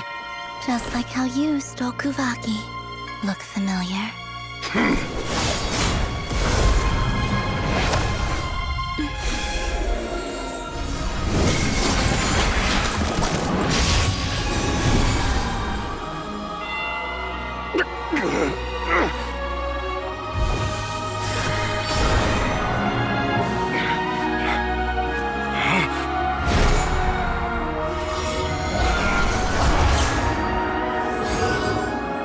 Don't you realize? You don't have the power to hold that gate open! I don't, but someone else does.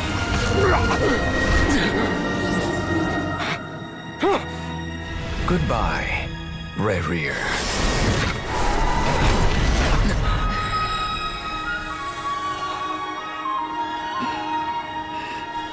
We won.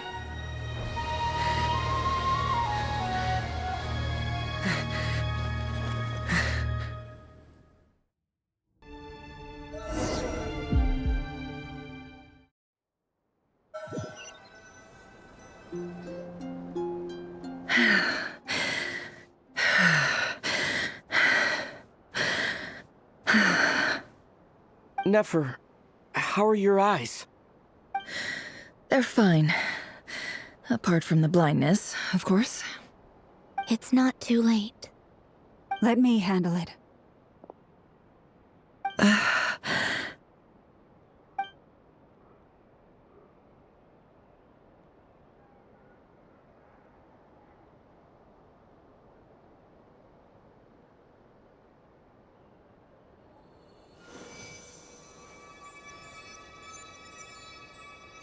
Miss Nefer, it's not like you to lose your composure. That was the most reckless thing I've ever seen you do. Reckless how? The situation was critical. Our lives were at stake. We had to do something. Even so. Okay. I guess you're right. Under the circumstances, it was a wise decision. You traded your eyes for an incredible victory. In business terms, I suppose that's a huge return on investment. I'd be hard-pressed to argue otherwise. Still, I don't like this outcome, and I don't want you to lose your sight for good. People suffer when they make sacrifices they shouldn't have to make, whether that means faith, strength, or in this case, your ability to even see. I had hoped you could win without sacrificing so much as a single hair on your head. Thank you. Really. All done. Don't try and open your eyes just yet. We'll see how you're doing in a couple of days. Until then, please follow your recovery plan to the letter. I'll send full details through Yehoda. For now, just get yourself home, relax, and rest.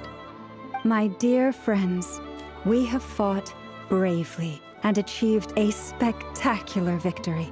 A dark cloud has been lifted from the skies of Nodcry. All in this land will be grateful for what you have done. The moon will remember this day. Thank you both.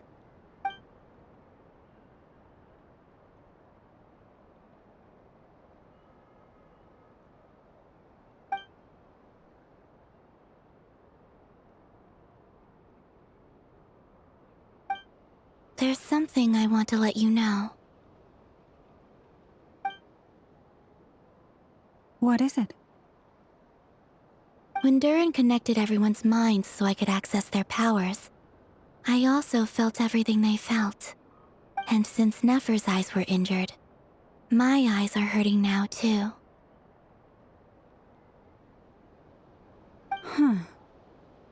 Hold on. Let me try. I only feel the pain. There's no actual damage. I just thought I should tell you. You're right. There's no damage. That's a relief. But I must say, I'm surprised to hear the Kutar share something like this with me. In the past, you never used to open up about yourself.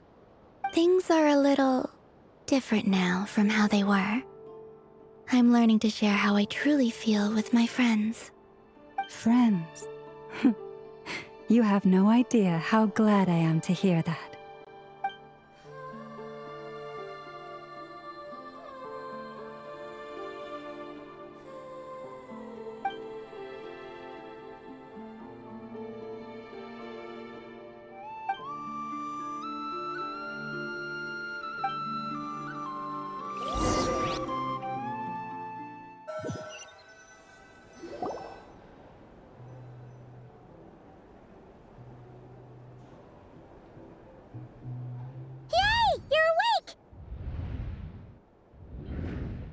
How are you feeling? Any aches and pains? Did you sleep well? I'm doing all right, Paimon. No need to worry about me. Phew! Well, that's good. Paimon's been sitting on the edge of the bed worrying about you for ages. You slept a whole day and night.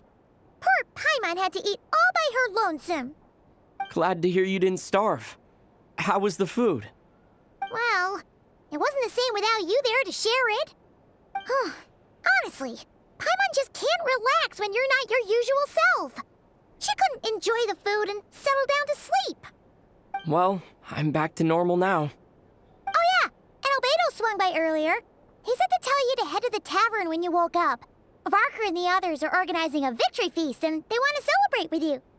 He also dropped off some medical supplies, but you seem fit as a fiddle, so guess you won't be needing those.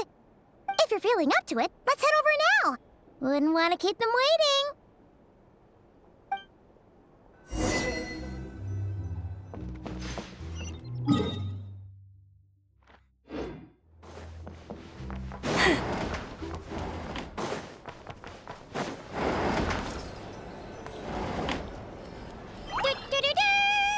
We're here! Oh, Traveler and Paimon! Perfect timing! We were literally just saying how there's no way we're holding this victory feast without you any longer, and we would have postponed it till tomorrow. How are you feeling today? Much better. Thanks. Don't worry about me. Relieved to hear it. If that changes, just let me know. Happy to check you over at any time. Yep, we're here for you. Anything you need, just let us know. Oh wait, where's Nefer? How are her eyes doing? Nefer's right over there. I'm sure she'd love to catch up with you.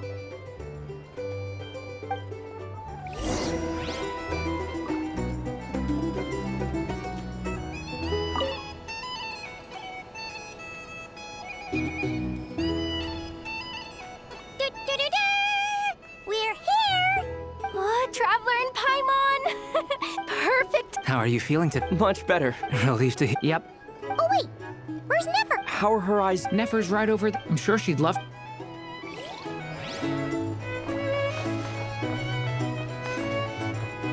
there. Looking for a drink or two? Or perhaps Nefer! Traveler, Paimon, are you recovering well? Turns out that moon chanter has some real talent after all. My eyes were mostly recovered after just a couple days' rest. I can actually open them again now. Yeah, but you gotta be careful. Lauma says not to strain your eyes while they're still healing. Yes, thank you. I'm well aware. Yehoda, could I borrow you for a moment? I could do with an extra pair of hands. Oh, sure. Coming. Did you hear that? I gotta go help Lauma for a second. You guys chat among yourselves. I'll grab us some drinks on the way back. Paimon, you still like 'em sweet? You bet. Make it extra sweet, because Paimon's earned it. Sure thing.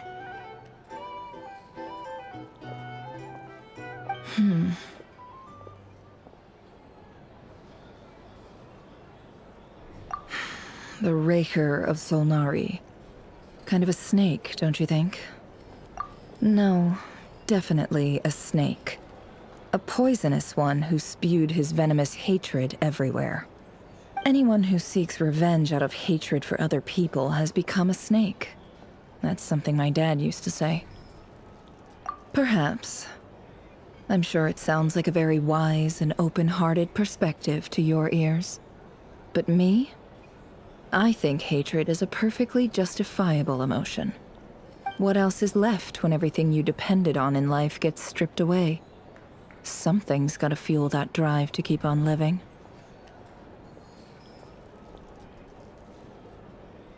If you're worried about me, you can nip that in the bud. I'm not someone who gets stuck in the past. It's just... I suddenly feel like I was wrong to call my father a liar. He was just a fool. That's why the Academia turned their back on him, and why the other tribes ganged up on him. Oh, Father. How much better things could have been if you were a skilled liar. Look at the Ibis King. Thoth is a fiendishly cunning liar.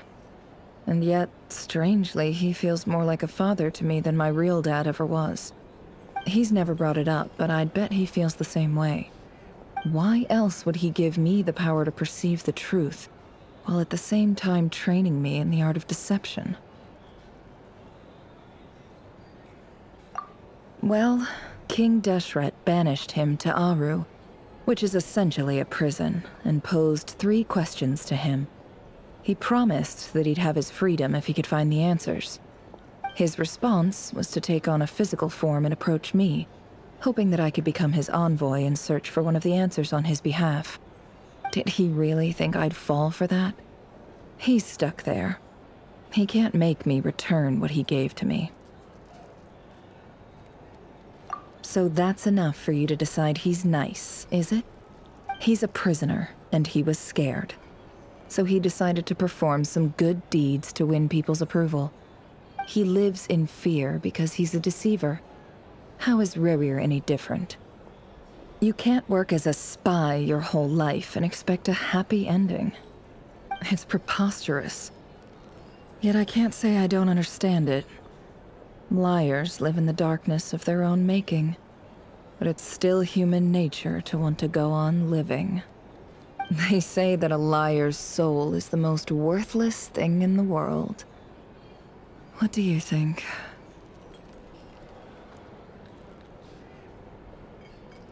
Good. If you understand that, it means you're smart. And you see things objectively. If you ask me, the soul of a liar really is worth nothing. Because all they care about is themselves. For example, when something good falls into my lap, I don't go sharing the news around. Stops other people trying to steal it from me.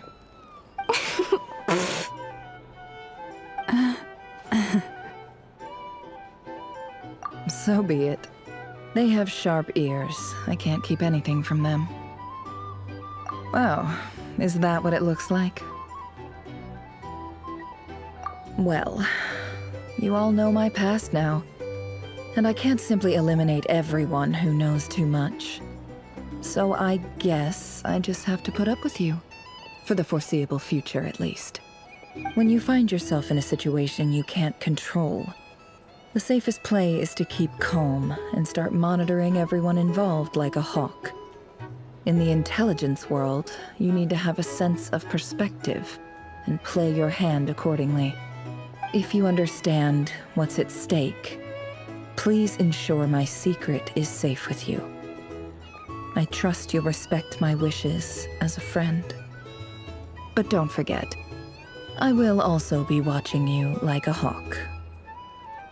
Very good. Oh wait! Now that the panic's over and we've all calmed down, Paimon suddenly remembered something. After all that build-up, our mystery ally never showed up even once.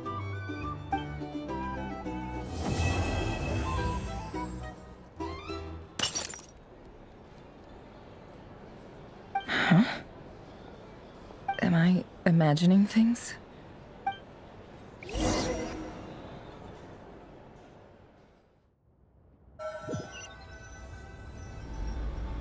So, that close colleague who stayed behind with you?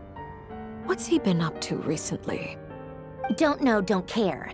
I get more normal human interaction from hanging out with Bosco too than him. Although, now you mention it, he hasn't bothered me in a while. I wonder if... If he's disappeared without a trace, it's the biggest gift he ever gave to the world. But I somehow doubt that's what's going on. He won't lie low forever. So we'd better stay on guard.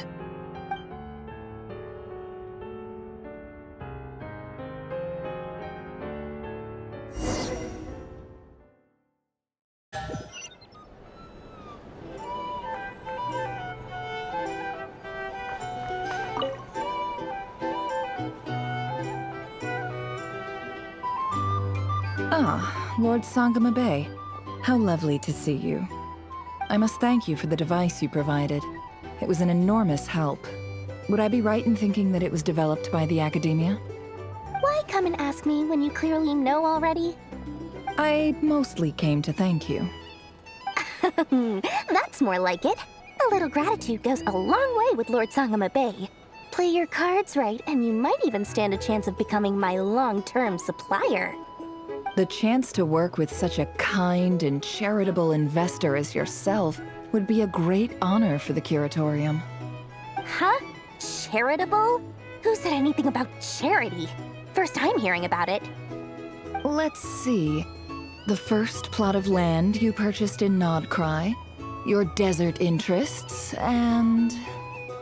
Stop! What do you think you're doing? Exposing my investment history! It's nothing to hide from. They're all perfectly legitimate investments. And some of the land you purchased was with the intent of building a sanctuary? Yes, I heard about that too. How did you... You're a curious case, Lord Sangama Bay. You don't like people finding out about your good deeds, do you? But I'm afraid no matter how hard you try to keep things under wraps, where there's a will, there's a way. You did it for Sumeru, didn't you? It was empty land that was gonna go to waste otherwise. I figured if I built something there, it might at least get some use in an emergency. Disasters are capricious things. They strike without any warning. I've lost family to a disaster before, and I don't want to lose any friends or business partners if I can help it. My elder sister used to dream of finding a sanctuary. Somewhere with plenty of food, water, and medicine. Where everyone could live happy lives. It was something I looked into, but after discussing things with the Dendro Archon, I decided on a more effective strategy. The tech people handled the tech, and Moneybags provided the Mora. It just made the most sense. It's a pity that so few people know the truth about you. Everyone says that you view everything in terms of Mora, and all you care about is growing your own wealth. So, what's the problem with that? Everyone wants to be rich. It's human nature. So yes, I love Mora, and it's nothing to be ashamed of. But surely you have dreams of your own beyond just making Mora. You don't get it, do you? My dream is to invest in other people's dreams. And, you know, make a nice little slice for myself along the way. Just thinking about it makes me happy. That sweet, sweet sound of Mora. Thank you. For the device? And the pendant. Oh, that. I was just returning a favor. Don't worry about it. Seems like we've both been away from home for a very long time. Yeah. So long that I barely remember what my family even looked like. That would be your mother, father, and sister? Yeah, though it's been years since my sister passed away. It's not like I want to forget them, obviously, but memory can be even more ruthless than the most calculating business person. Beyond a certain point, if something isn't helping you, it just gets rid of it. My sister can't help me now. Slowly but surely, her face is fading from my mind's eye. It's become a vague impression. Not everything will fade. When loved ones pass away, the beautiful memories are the ones that last the longest. Yeah, that's true. If you ask me, that's the one silver lining in all of it. Well, that, plus, I'm sure that life is much better now than it was back then. Oh, absolutely. I have tons of Mora, a big beautiful house, business is booming, and I'm as happy as can be. You've got a lot going for you too. Boss of the Curatorium of Secrets? I'm sure there's plenty of Mora to be made in that line of work. I appreciate the vote of confidence.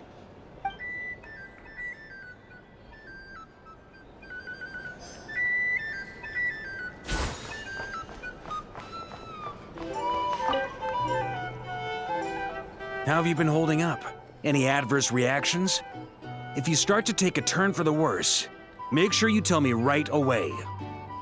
You don't need to worry about me, Grandmaster. I'm fine.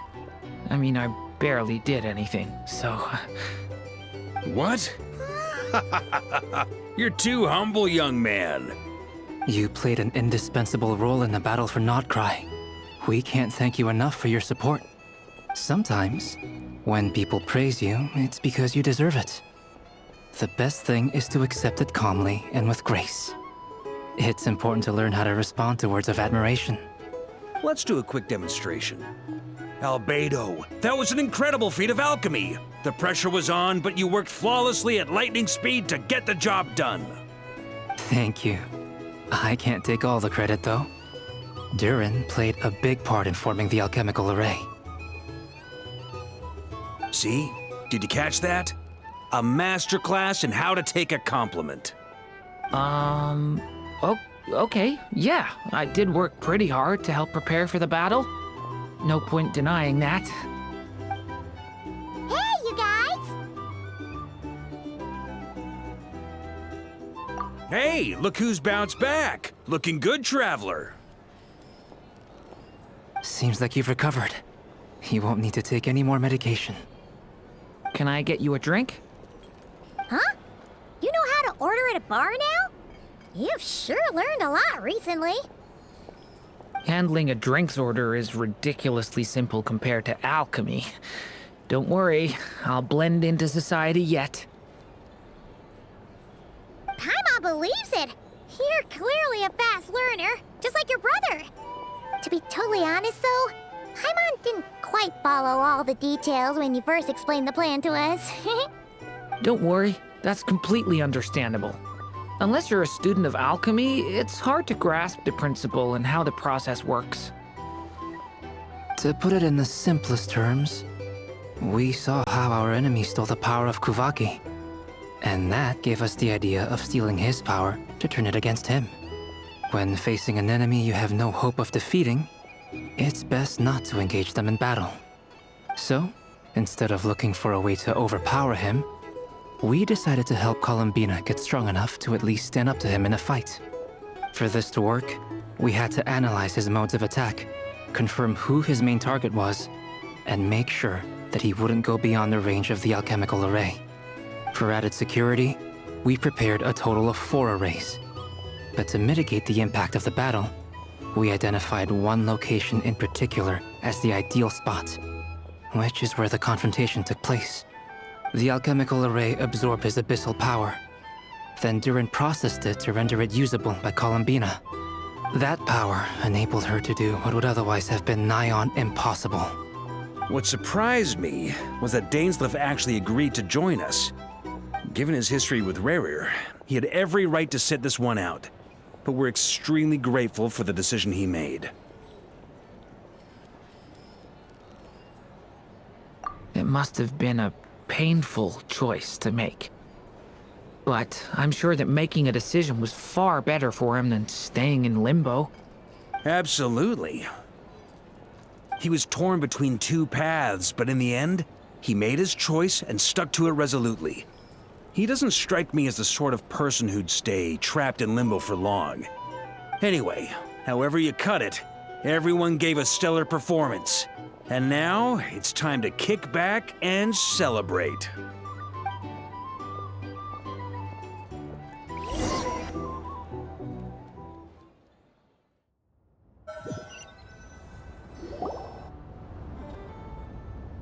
That's the only reason you're here? Yes. I've thought a lot about it. And I've realized that you, me, and Arlecchino should be friends. I think this is very important. So I felt I had to come and tell you. Well, this is a new one. I'm so moved. I can't even hold my teacup. If that's all, you can leave now. Do you not want to be friends with me? Or is it that you prefer being co-workers? What is this, Columbina? Are you deliberately testing my patience threshold? Right now, my politeness module is active. But if you say another word, I swear I'll shut it down. If your politeness module was active, wouldn't you say the word please at some point? Polonia, please see Lady Columbina to the door. Will you still invite me to your next tea party? What? Yes, I think you will. Bye-bye, dear Sandrone.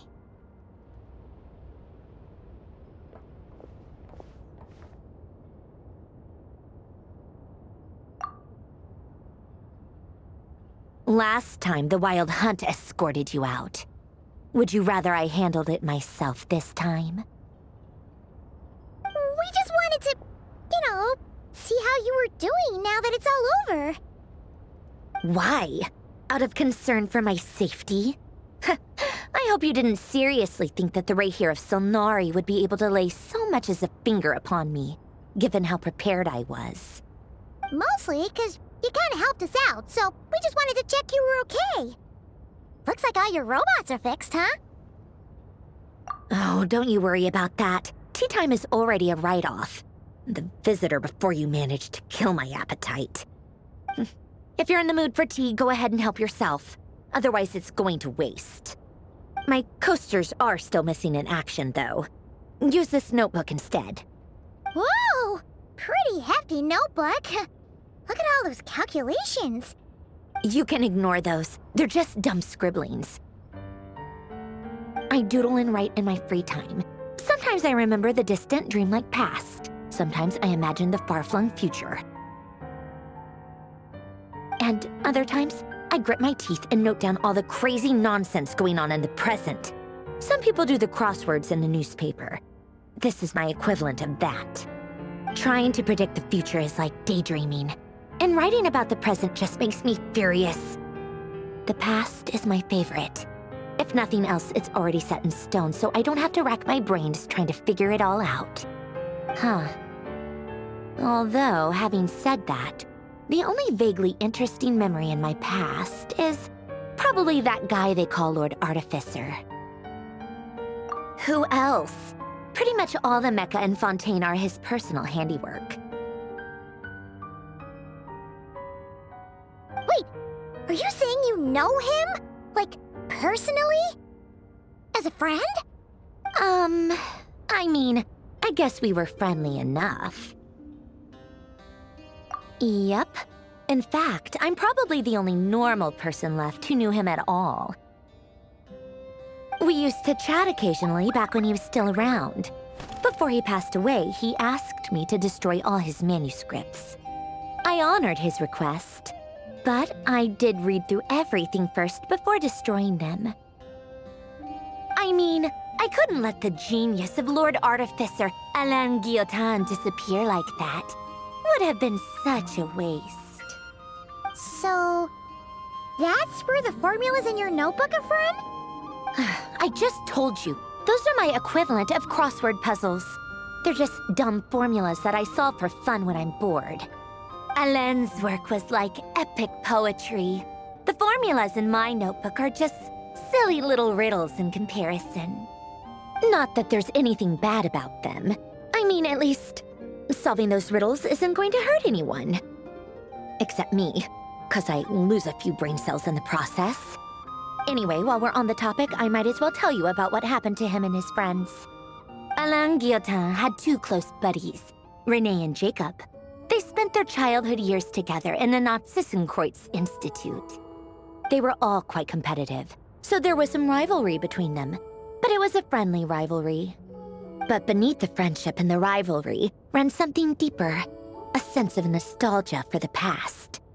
Unfortunately, childhood would end, the prophecy would come true, the apocalypse would arrive, and the future would never be. A mad dream that would normally only capture the minds of lunatics began to take root in their hearts. A dream of saving the world. And if Renee and Alain had been people of lesser wits, that dream would probably have ended up as something for them to joke about in their older years. But alas, they were some of the sharpest minds around. They nurtured that dream with the full power of their intellect, and it grew into something that ate away at their souls. The first of them to fall under its spell was Renee. Against Alain's wishes, he persisted in experimenting on a mutual friend of theirs to try and save their life. Alain did not approve and parted ways with Renee. It's complicated. Alain wanted to believe that Renee only did what he did for the sake of their friendship. But when he told me about what happened, I could tell he still had some suspicions about Renee's motives. Perhaps the seed that would grow into a nightmare had already sprouted in Renee's mind. Even then, the next time they met, Renee's soul had been completely engulfed by the dream of salvation. His futile attempt to change the tide of fate only resulted in a wave that swallowed up the world, even before the apocalypse came. And although that wave died down eventually, I hear that it just recently came back with a vengeance. As I understand, Renee wanted to live out his dream of salvation once more. But I'm told that the attempted resurgence finally died out for good. At long last, Renee awoke from his deluded dream. Though of course by then it was far too late. What do you think of Renee? Do you admire his transcendent genius? His view that any price was worth paying to achieve the lofty goal of saving the world? Or do you despise him? Dismiss him as an evil madman who wrought havoc on the lives of everyone around him as he pursued his delusional dream. Same difference, really. Just a matter of perspective. Really? I can't tell whether that's because you disapprove of his deeds or because he failed. Or maybe you have some other reason. Renee no longer exists in this world, and the dream he started went on to be realized by someone else. I don't like fanatics who give up their whole lives for their ideology, nor do I like fools who let their delusions take control. Maybe I could understand if Renee had just been an ordinary person, but he had a sage-like intellect, and still managed to get himself lost in a labyrinth of his own desires. Anyway, that's enough about Renee. Now, moving on to Alain Guillotin, the Lord Artificer. He managed to put a stop to the first storm whipped up by Renee. But after that, Alain lost his friends and family. To his credit, I suppose, the loss of his family and friends was purely a tragic accident. It's not like Alain sacrificed them for his cause or anything. After that, the only thing supporting his work was the same dream that had dragged his closest friend down to the abyss. But although the desire to save Fontaine drove him to found the Fontaine Research Institute, Alain continued to reject any form of transcendental knowledge or power. He was suspicious and fearful of it, having seen the way it had affected his closest friend. I think that formulas and machines derived solely from human intellect were the only thing that gave him a sense of spiritual comfort. Yet Alain's intellect was simply too great. It barely left him space to breathe in his lifetime. Once he realized that the end of his life was approaching, he finally accepted the truth. The Nazissenkreuz Institute needed someone, and a human being, to see its story through to the end.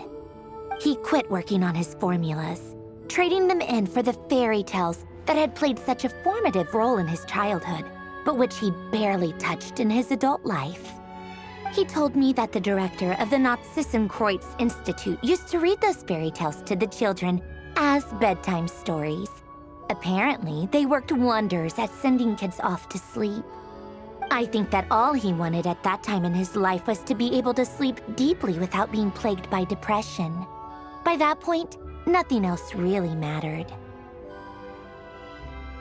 At the very end, he laid down to rest in the ruins of the former Nazissenkreuz Institute orphanage, while the Fontaine Research Institute he had founded continued tirelessly with its work.